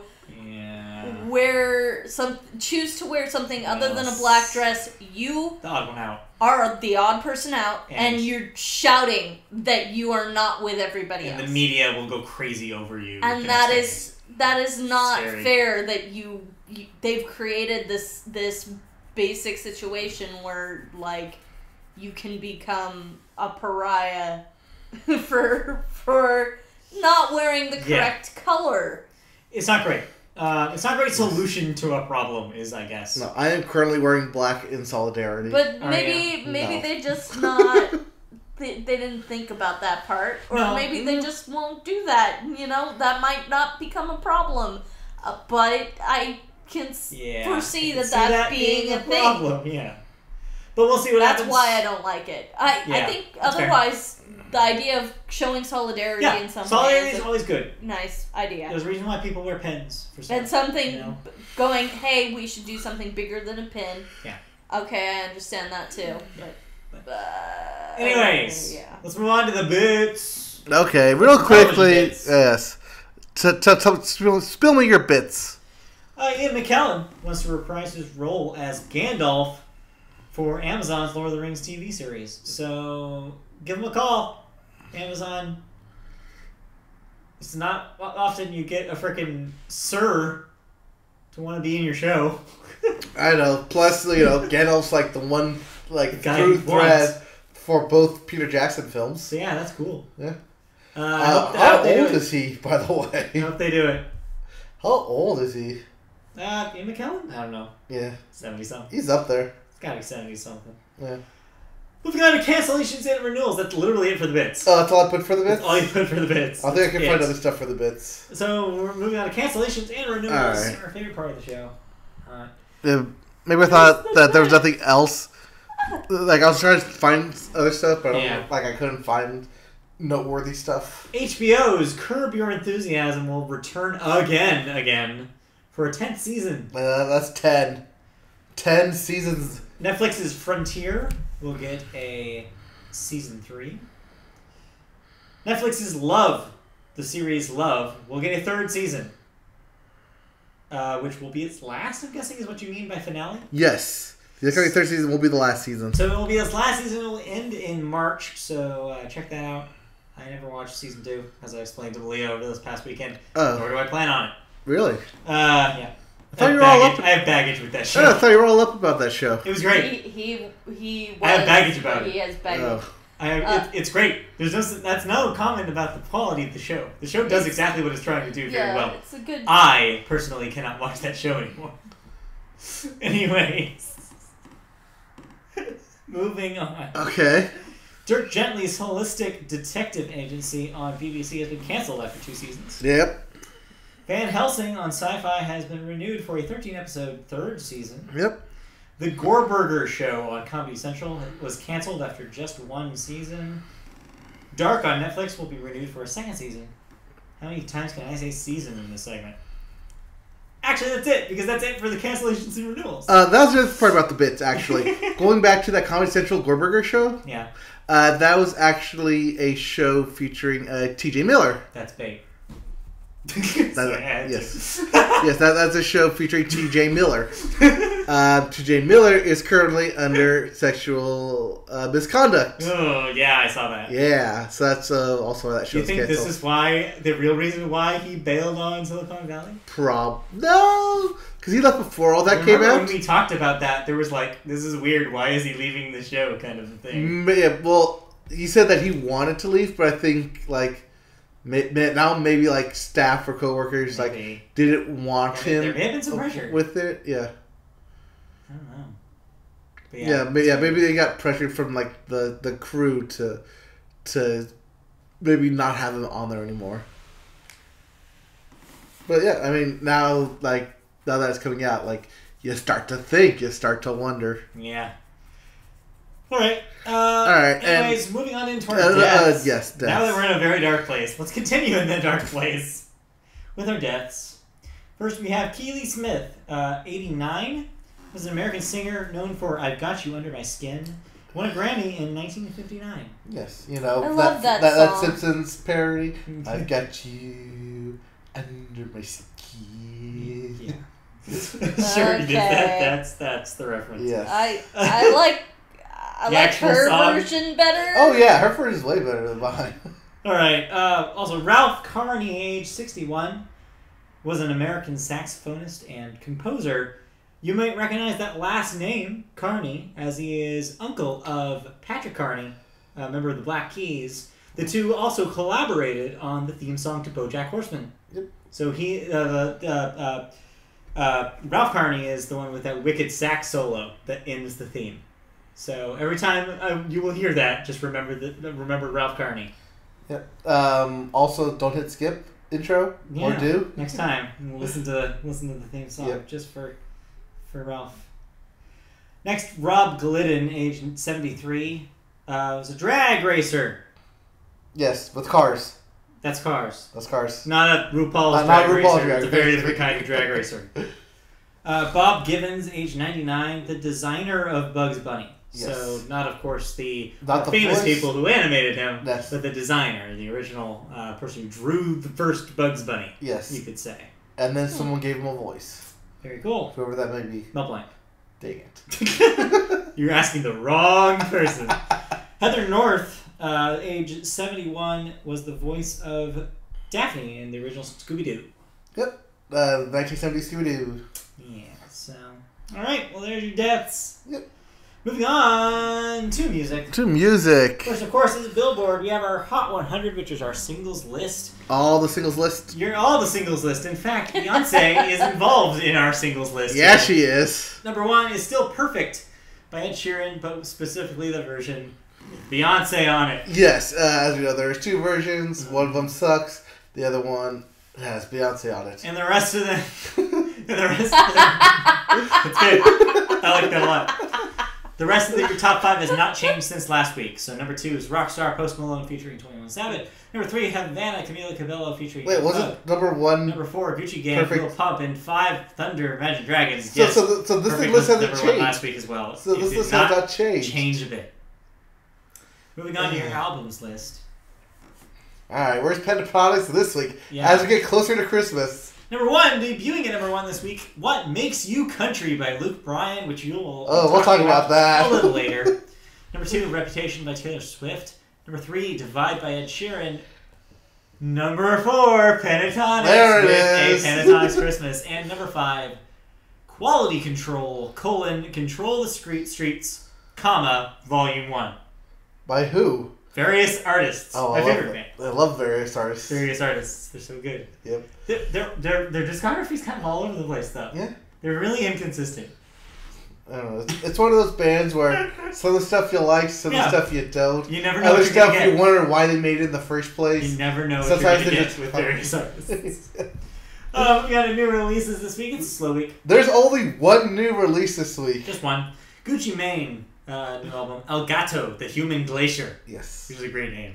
El Gato. El Gato, the Human Glacier. Yes. There will. That will be your new release this week. Yep. There will be 2 albums dropping next week, end of the year, and then that's it. That's it. As January 1st will be Monday, meaning come that Monday, we're gonna have like 20 new Yeah. new albums. Or something. Who will not be dropping a new album, though, in the year 2017 is Led Zeppelin. But they're in the news again. Oh no, they're gonna be dropping an album. Or are they? Or are they? New material, I should have said. Or is it? The Or band's is it? 50th anniversary, 50 straight years of lead, getting the lead out. Yep. Jimmy Page says that previously unreleased material will see the light of day in 2018. Which is weird because I thought they stopped making music. Well, they did, but what that means is archival stuff. He says, quote, all manner of surprises coming out. So yeah, there have already been reissues in the past with bonus unreleased tracks. Yes. Not clear whether these songs were remastered onto a single album or will just be demos, outtakes, live recordings. I bet it will be the latter. Usually when artists do this, especially this late in their career, it's usually just like, I don't know, we've dug up some archive demos. Here's some Here, demos. take some of this stuff. because Here's some people stuff will that buy we it. were working on. Yeah. Some of it was going to be put on an album, but we couldn't figure out what album to put it on, Right. or we never finished the song. Well, here's an alternative version of this song that you know and love. Yeah. That's rough because we didn't master it. That kind of stuff. Yeah. So that's probably what this is. So basically, if you're a big Led Zeppelin fan and not just fans of their shirts,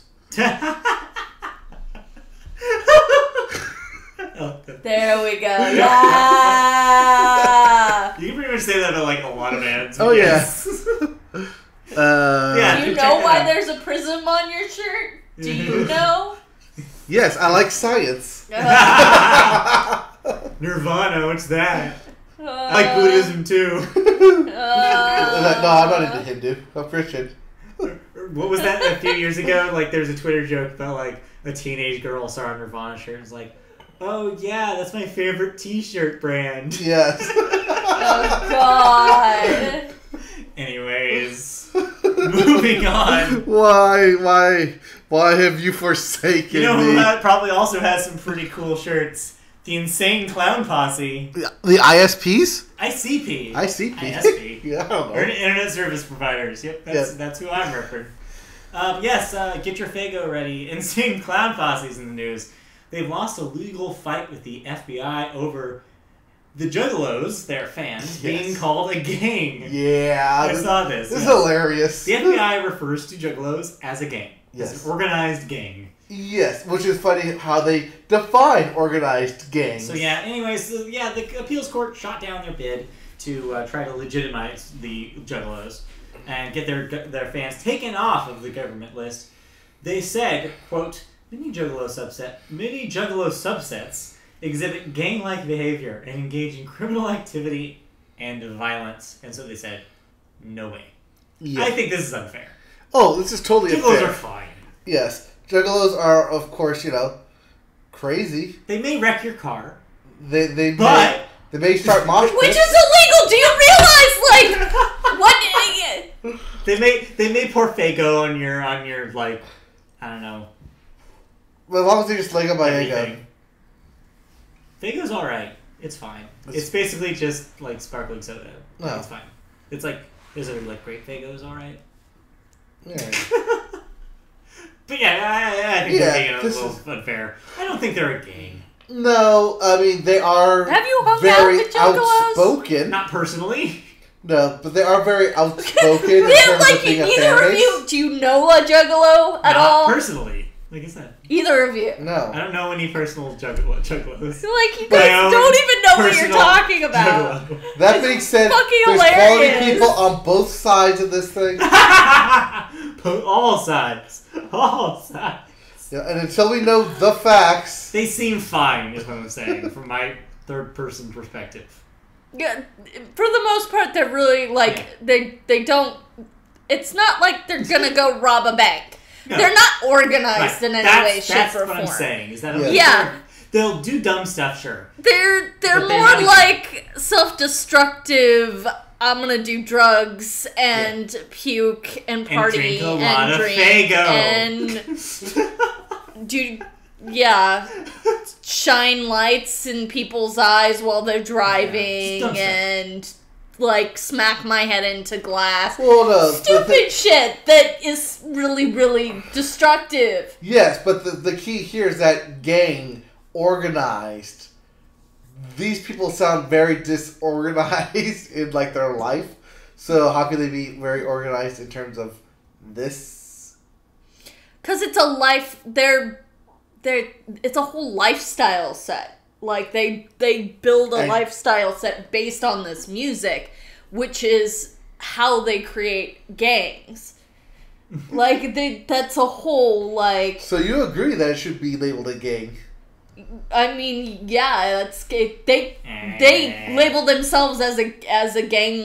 If you're There's a difference between labeling yourself as a gang. The frickin' Little Rascals are our gang. That's different from being on a government list of criminal organizations. Yeah. That's, I think, the argument that I'm making. Yeah, that's where I'm coming from. That seems very extreme. Shouldn't be blacklisted. Okay. Just because so where's the line? It's in the sand. No, but you said it yourself. They wouldn't rob a bank. Yeah. Yeah, but I mean, when they're in prison, you can drop them a line, okay? I might have at some point. Call the Juggalo. Yeah. Call a Juggalo. Call a Juggalo. 900 Fago. I don't know that I have any friends at the moment that are Juggalos. I've had friends that are Juggalos. Okay, we need to move on. We need to stop talking about Juggalos. We need to move on. Wow, this is great. Too much Juggalo talk. Alright, moving on then. When you do the title of this episode, you have to include Juggalos somehow? It was a party phase of my life. There was a lot of, Speaking of a party phase, Speaking of anything but that. All right. Anything. Hey. We Here's move a palate on. cleanser, guys. You remember the Harlem Shake? Yeah, that was a party face of mine. That was your party face? Yeah. So Oh, some people good for go you. party with Juggalos, some people party with the Harlem Shake. Yes. I do you know, both. That I 2012 party a meme. lot when I party. Wait, was that 2012? Here's a question. 2012 meme, right? That sounds Yeah. right. I know. When did LeBron win the trophy? That's all I remember from it. That sounds right. But yeah, so the guy responsible for the Harlem Shake, Bauer, is taking a fight, I guess, Yes. to the FCC and its chairman, Ajit Pai, everybody's favorite anti-net neutrality dork. Yep.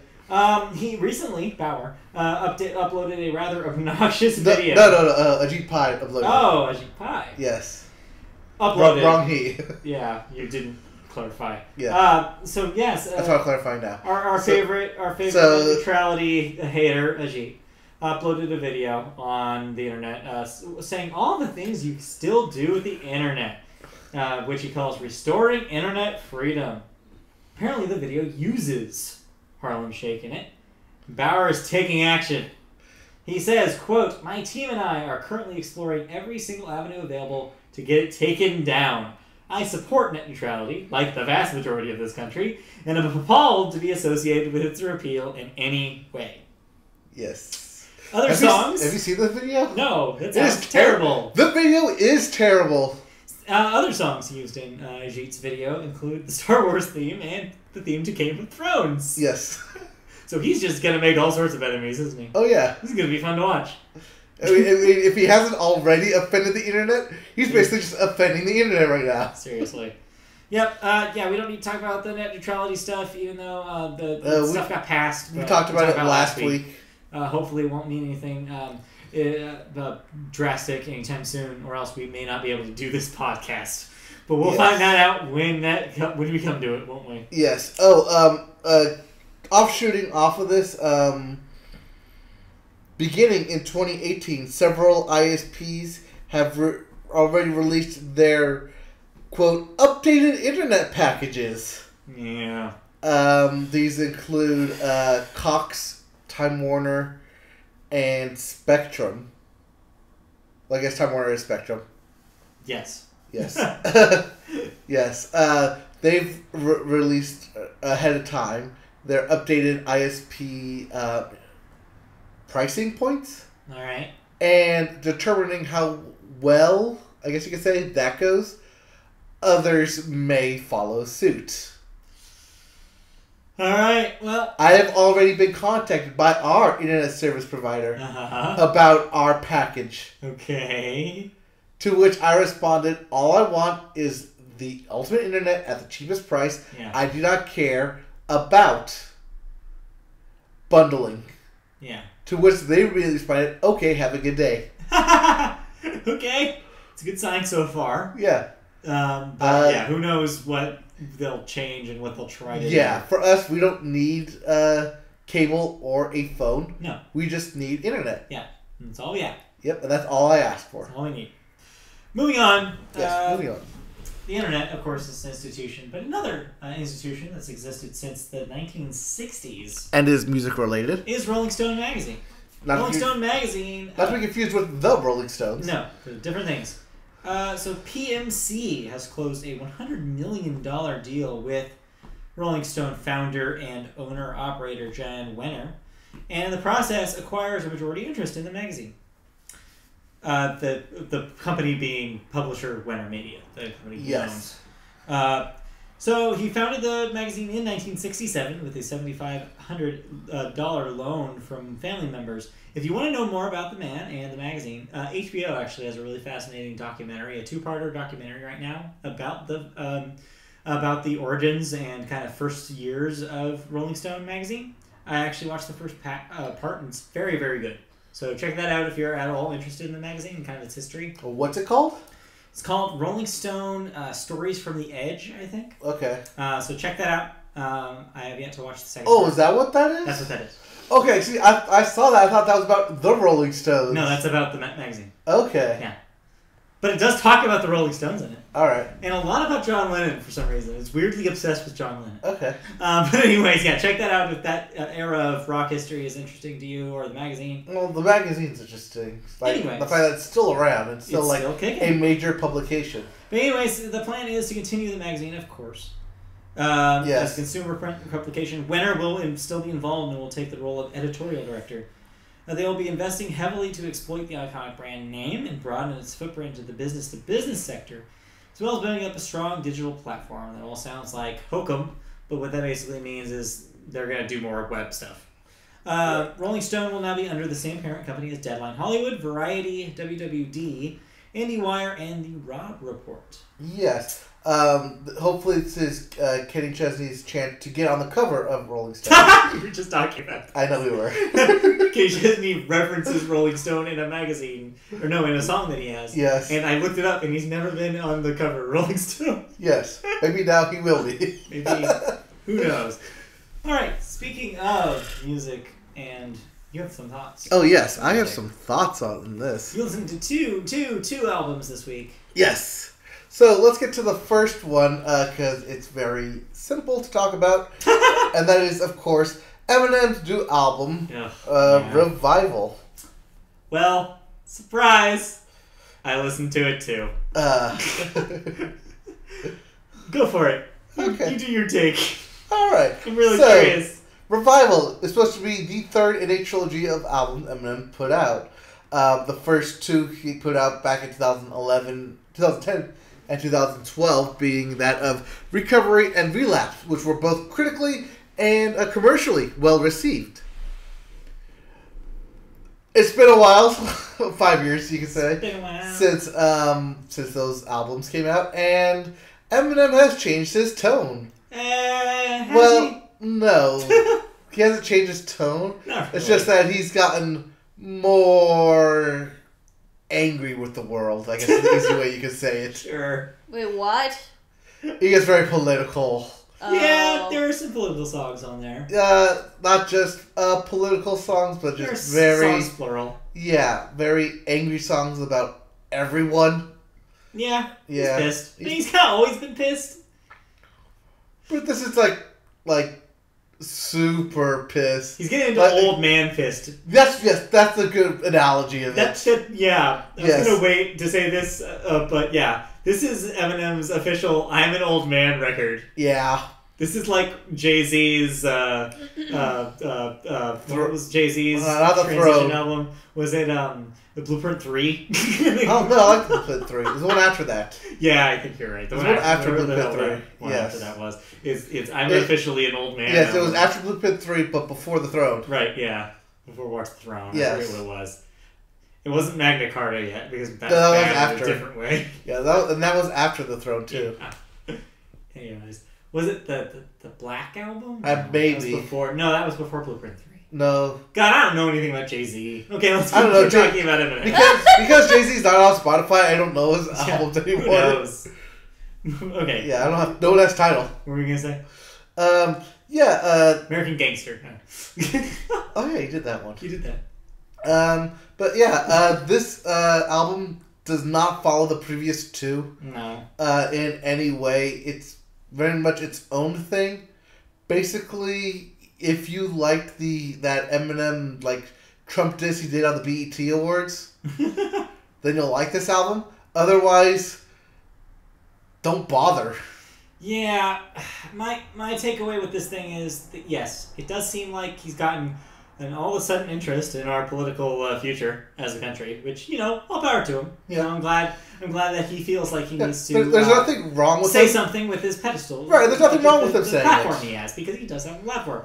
And in a way, this is a good thing because it means that he's potentially speaking to an audience that may need to hear this. I feel like there's probably large swaths of Eminem's audience that may not necessarily agree with his political statements on this album. And I think that maybe it's a good thing for Eminem to be like, nah, guys, listen to me for a second. Let's rap about this for a second. I mean, turn the chair around. Let's talk. Yeah. Let's talk about our state of our union here. But the problem with it is he just sounds so tired in this thing. Oh, it does. He sounds exhausted, and he tries to do the Eminem flow, and it just doesn't work anymore. No. It's like the tricks that he had up his sleeve have just exhausted at this point. It reminded me of can Eminem exist in this Bodak Yellow Cardi B world? Freaking how can the best version of this is how can Eminem exist when Kendrick Lamar exists? Yes. Like it's funny because they were ostensibly on the same label briefly. They're apparently friends too. Okay. And he is just eating his lunch. Oh, Kendrick Lamar. Yeah. Yeah. It's just Eminem just looks and feels so old now in comparison to Kendrick, who is young. He's got the youth, you know. He's got messages that matter. He's saying things. Which is funny because you could have said that same thing about Eminem 15 years ago. You could have, but also even then, like you could still say that they're different enough in style. Yeah. Like. Oh no, their style's different, but Kendrick's the messages are so relative. much based on shock value, Yeah. as Eminem's was and still is. In fact, yeah, like frickin' Eminem, you're in your 40s. You do not need yet another joke about sexual assault, especially in 2017, in your frickin' album. Yep. He needs to get over these crutches that he has. It's just, yeah, I was very disappointed. I mean, I thought the last one was even worse, though. The Marshall Mathers LP2 is such a bad thing. Oh, well, the Marshall Mathers album and this like trilogy of albums are two separate M&Ms. They really are. They're. But if anything, it tells you that both of those M&Ms are kind of done. Yeah. And I don't know how he's going to turn this around. I mean, this still will probably sell gangbusters. It'll still be your number one album next week. I bet money on that. Because he was the best-selling artist of the 2000s. Yep. Like, people freaking lap up everything Eminem does. Yeah. And that won't stop. But he really needs to think about his place right now in the pantheon, because that's the one thing I got out of this album was he's losing it. Where does Eminem? He's gonna lose himself. He's gonna lose himself. That's a good way to end that. That's a good way to end that right there. Oh man, we'll always have 8 Mile. Yes. Anyways, moving on. Moving on. To speaking of number one albums. You have another album you listen to, right? Yes. It's not done. We're not done with music. You have one more. Yes, I listened to the number one album of the week this year. 2 first names. Mr. Luke Bryan and his what's it called? Country Road? Don't have it on here. You didn't write it down. You just said Luke Bryan. Well, yeah, Luke Bryan's new album. It is What Makes You Country. What Makes You Country. They're all super generic. It is, yes. Which is actually very fitting for this album. So it is super generic. So is this a return to kind of like a kind of more a country-er sound for Luke Bryan? Because I know that's the way he started, and then he kind of pivoted to a kind of a more rock pop sound. Yeah. Is this him returning to form? This is definitely him returning to form. Okay. He's leaving Jason Aldean behind. Is that what you're saying? He's pivoting away from him. Okay. He's pivoting away. Yes. This is very much a soulful Luke Bryan album. There is no real heavy rock. Wait, I got a joke that you'll appreciate. Okay. Does he strip it down? That's Luke Bryan, right? That's Jason Aldean. Damn it! I thought it was so smart. All right. Sorry. I tried. You admit I tried. I know. All right. What were you going to say? But yeah, this is a very soulful Luke Bryan. Okay. Definitely there is no big bangers in this thing. There is no big country girl. Yeah, no big country girl shaking for me song. Nothing that okay. There is no there's no crank it up. There's no song where you're yes, crank up the volume. This is it's not a summer album. Summer album, yeah. It's not a Kenny Chesney. Which is funny because there is a song titled Summer Hit or something. Basically, Sunset, Sunburn, and Suntan. That sounds like a country song.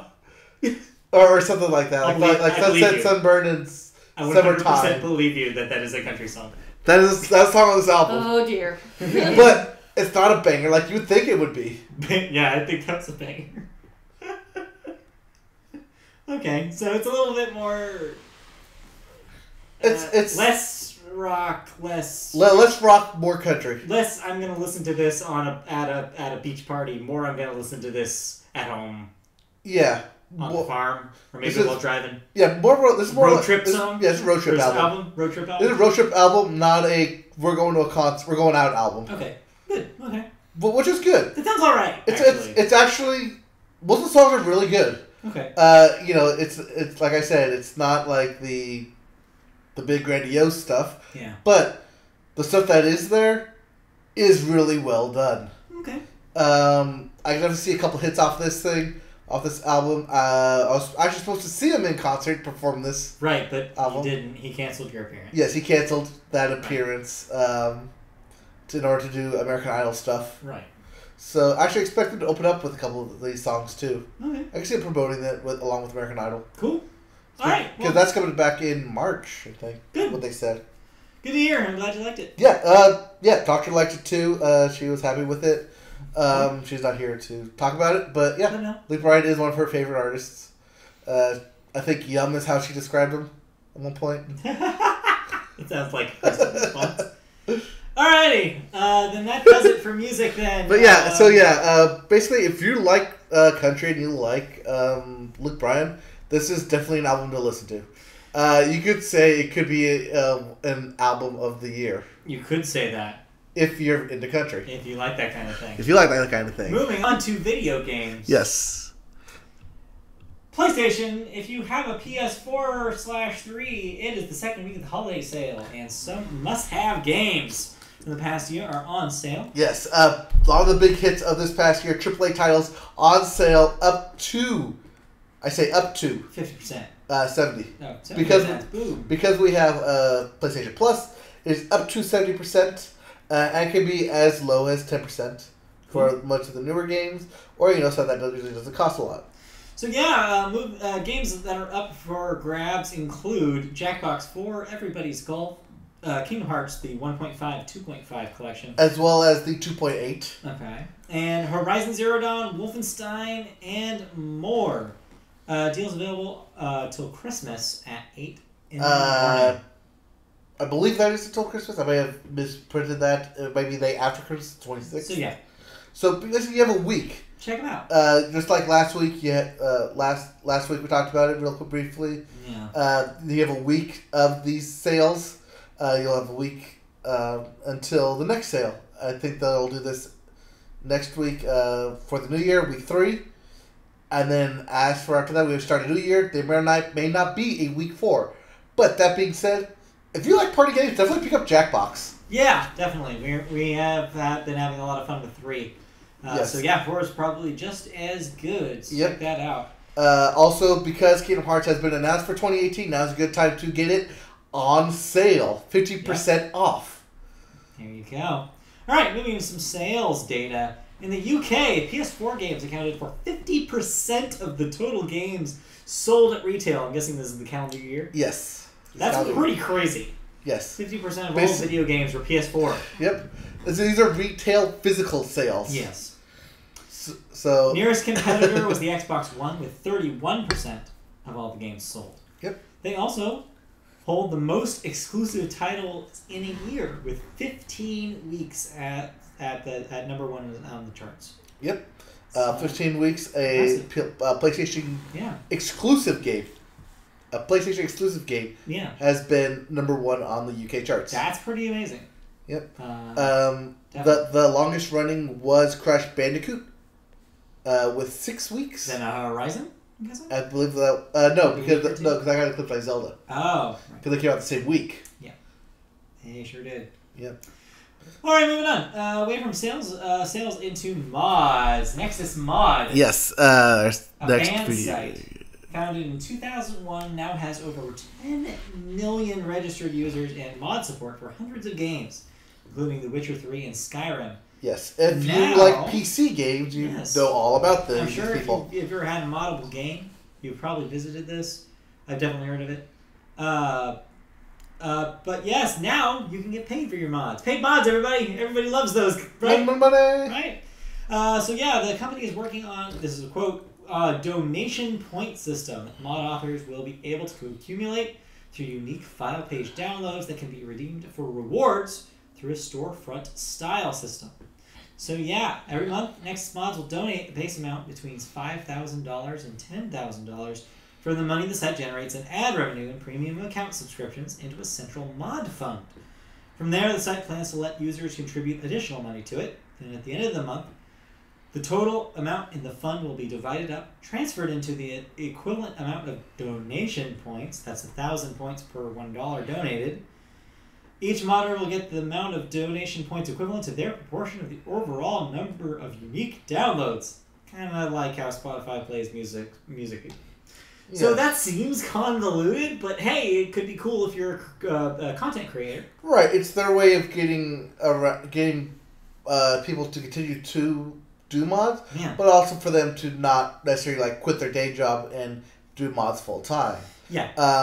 You're definitely not going to make enough money to do this full time. That's for sure. Right. Several mods rewards include like upgraded PC equipment, accessories. Also, if you want to do cash out of this, there is a way to do it through PayPal deposit and Amazon gift cards. Cool. That's the way of doing it, like a physical or like a taxable donation. Seems neat. I mean, yeah, this is interesting, especially after last year's whole fiasco when Steam tried to pull off paid mods and everybody freaked out. Yes. And they were immediately pulled. Yep. So yeah, keep an eye out, Valve, because if this works, then this may be viable. Right. This may be their way of getting mods back on their side. Yeah. If this ends up being profitable, I guess. Guess so. Is that a way? Well, because I don't know if profitable is the right word because they are donations. Yeah. Speaking of Steam, I'm gonna jump to this story real quickly because I'm already talking about Steam. Oh, okay. So you can skip to that one. Yep. Steam Awards. They're going to have an awards on the Steam platform. Yes. Cast your vote starting December 21st at 10 a.m. Pacific time every day until January 2nd. Find out what the winners are on January 3rd. Each day, a new category of awards will be available for voting. Each category will be open for 24 hours before moving on. Some of the categories... And this is where it gets interesting because these categories are not your typical categories. What would you expect from Game of the Year kind of stuff? Yes. We have the Choice Matters Award, the Yes. Mom's Spaghetti Award, which Yes. I'm very curious about what that is. Real briefly, the Choice Matters is the game that gives you the most choices. Okay. Or the people enjoyed the choices. What's Mom's Spaghetti? The game, just like... When the vomit's on your sweater already. Yeah, the game that makes you, like, grit down and bear it. Okay. And like, get you pumped. All right. Mom's Spaghetti. The Labor of Love Award. It's the game that you love, but maybe not everyone else loves. Okay. But, there's definitely a fan base there. All right. The Suspension of Disbelief Award. That's kind of self-descriptive. Oh, yeah, because sometimes video games have to be video games for video game's sake. It's true. The World is Grim Enough. Let's just all get along award. That is your happy games. Basically, a lot of your puzzlers, a lot of your relaxful games, like Abzu, I think was dominated. The No Apologies Award, which I'm guessing is the opposite of that. Yeah. So that's your Wolfenstein New Colossus. Yep. The Defies Description Award. Yes. This is the game where there's no way to describe it except you have to play it. Yeah. I think one of them was like the Stanley Parable and Doki Doki Literature Club. I've been hearing about that thing. Yes. That's a game where I can't describe it for you because it's really weird, but you have to play it. That thing's free. It is free. Did you play it? No, because I don't have a Steam account. I'm thinking about it. You may enjoy it, but you may also get lost and confused with it. That's kind of my vibe that I got from it. I was listening to a podcast today where they're talking about it. I was like, that sounds completely impenetrable. Oh, yeah. Okay. Moving on. The Cry Havoc and Let's Slip the Dogs War Award. That's basically your Big Guns, Big Explosions award. Okay. The Haunts My Dreams Award. That's your horror game award. Pretty much, yeah. The Soul of Vitruvius Award. Yes. So that's based off the Vitruvian Man. Okay. And yeah, basically the most humanizing game. Oh, okay. It's basically the character award or the RPG award. You guys want to break it down? Mm-hmm. The Whoa Dude 2.0 award. Yeah. They had the Whoa Dude last year. This is just the doing it again. And the Best Soundtrack Award. Yes. Which, music is what games, you think it pretty is. much. And the even better than I expected award. Yes. My pick for that would be Horizon Zero Dawn. Except this would be Steam, and that is not a PC game. No, it is not. But we can do that on our own awards. Yes. Moving on to... so that's the Steam Awards. You can vote Yes. every day from yes. the 21st on, so check that out. Yes, and you have to log on every day in order to vote. Because there will be a new category, as we said, every day. This is starting tomorrow and runs until the 1st. Yeah. The 2nd. January 2nd, which awards will be on January 3rd. Alrighty. Okay, next. Nintendo stuff. This will be the last bit of news. A couple of Nintendo stories for you. Squeeze it back in there, Nintendo. Super Mario Odyssey sales have topped $1 million in Japan, while Switch has hit 3 million units. No. That's 1 million units, not $1 million. No, you don't have anything there, so... Oh, sorry. Yeah, that's 1 million units. In Japan. And Switch has hit 3 million sales. That's a big deal in Japan because you have to consider their population is a lot smaller than ours. Right. And they're also very much a Sony corporation. So the PlayStation consoles have pretty much dominated the market over there for years. Yes. So yeah, it's good to see Nintendo kind of making a little bit of a comeback here. Yep. Then lastly, in Nintendo, Pokemon Crystal, that would be the third version of the Gold and Silver series, yes, is going to be coming to your 3DS in the similar fashion to Gold and Silver did. On January 26th of 2018, this will be compatible with Pokemon Bank. So that means all you crazy people who want to literally have everything can put these Pokemon into your bank as well. Yep. You can battle trade via the online network just like you did in the Gold and Silver. Right. Crystal. In Crystal, you are able to capture rather easier all three legendaries. Dogs. You can get the dogs way easier. They're all plot events. Yes. It's also notable as the first Pokemon game that lets you choose your gender. Right, and also... It was the first one to let you be a lady. Yep, and also you can, through certain events of the game, obtain Celebi as a Pokemon. I think this is one of 2 games that is possible. Yes, that and Emerald, I want to say. Yeah, I think Emerald is the other one. So yeah, this is cool. I might actually check this out because, 1, it'll probably be $5, and 2, I never got to play Crystal. I skipped on Silver and Gold when it came out for the 3DS. Yeah. I did pick up Yellow when it came out. Right. I may pick up Crystal. Yeah. That's why I'm thinking, I think that I might do it because it seemed like it did a lot of real cool things at the time. It was the first one that really felt like they were trying new stuff with a third version of a Pokemon game. So yeah, it'll be interesting to see how well that's aged. And I loved that generation a lot, so I'll have to check that out. The Johto generation. All right, that'll do it. That being said, I do have a question to pose to you regarding Pokemon. All right. Spoiler, for those of you listening to us, I'm planning on launching the Media Boat Plays YouTube page very shortly, beginning with the new year. Would you want to do a Nuzlocke version of Pokemon to stream and put up for people to watch us? That is up to you.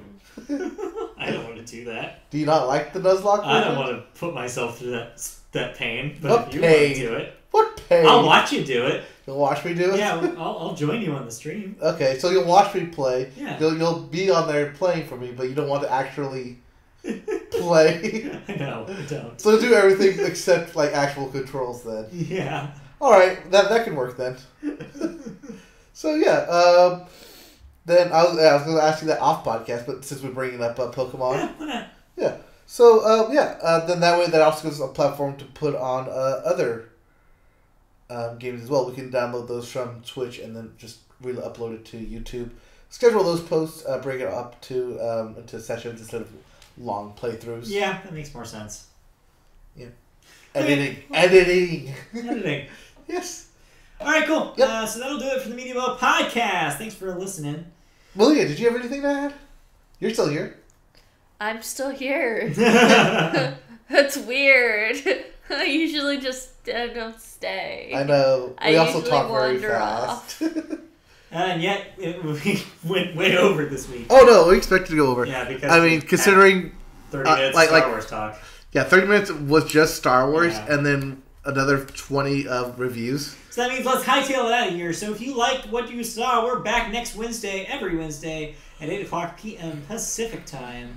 Yes, we know next week is going to be weird because it's the holidays, but we will still have a regularly scheduled version of the Media Boat podcast. However, we do have a special gift for you. Yes. Our Christmas gift will be in audio form.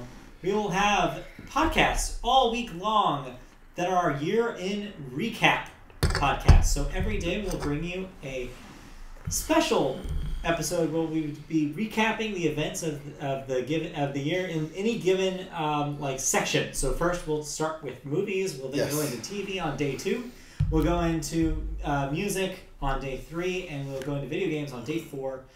Also, to cap off those segments, we'll not only recap the events of the year, but we'll talk about our personal top 5s and determine a psych top 5 for movies, TV, music, and video games in each. We'll also have posts going up on the website as well about all of this and more, so stay tuned to MediaBoatPodcast.com for all of that as well. So yeah, if you want to see us live, we're on YouTube. Is our channel that is going to be on Wednesday night around 8 o'clock, just like it was tonight. You can also catch our podcast in audio form on Apple Podcasts, as well as any other of those podcast catchers that you may get.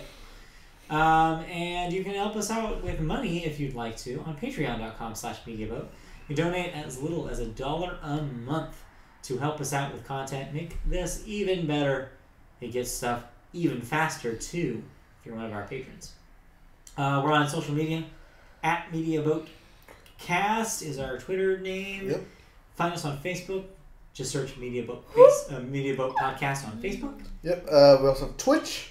That's Media Boat. It sounds like we're gonna move off of that. So check that out if you want to see archived versions of video games we played in the past. Twitch.tv/MediaBoat. Oh no, we'll still do live streaming on Twitch. Okay. But we'll have because Twitch only archives 14 days. Because Twitch only archives for 14 days. Okay. We're gonna move those archives to YouTube.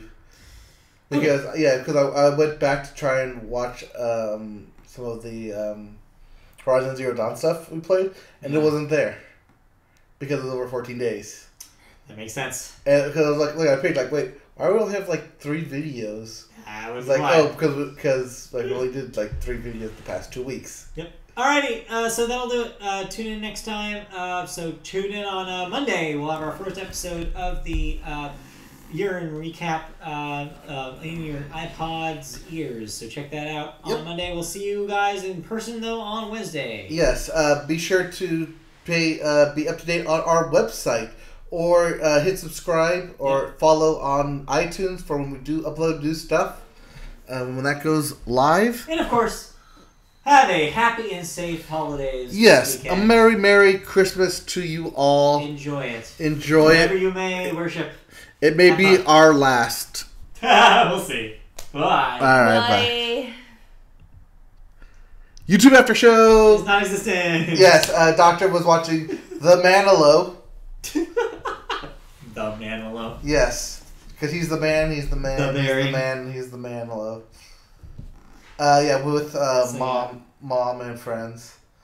Alright, I'll do it. Yep, that'll do it then. So we can go to bed. Okay. Goodbye. Alright, it's 10 o'clock. Yeah, it's bedtime. Alright. Bye. Bye.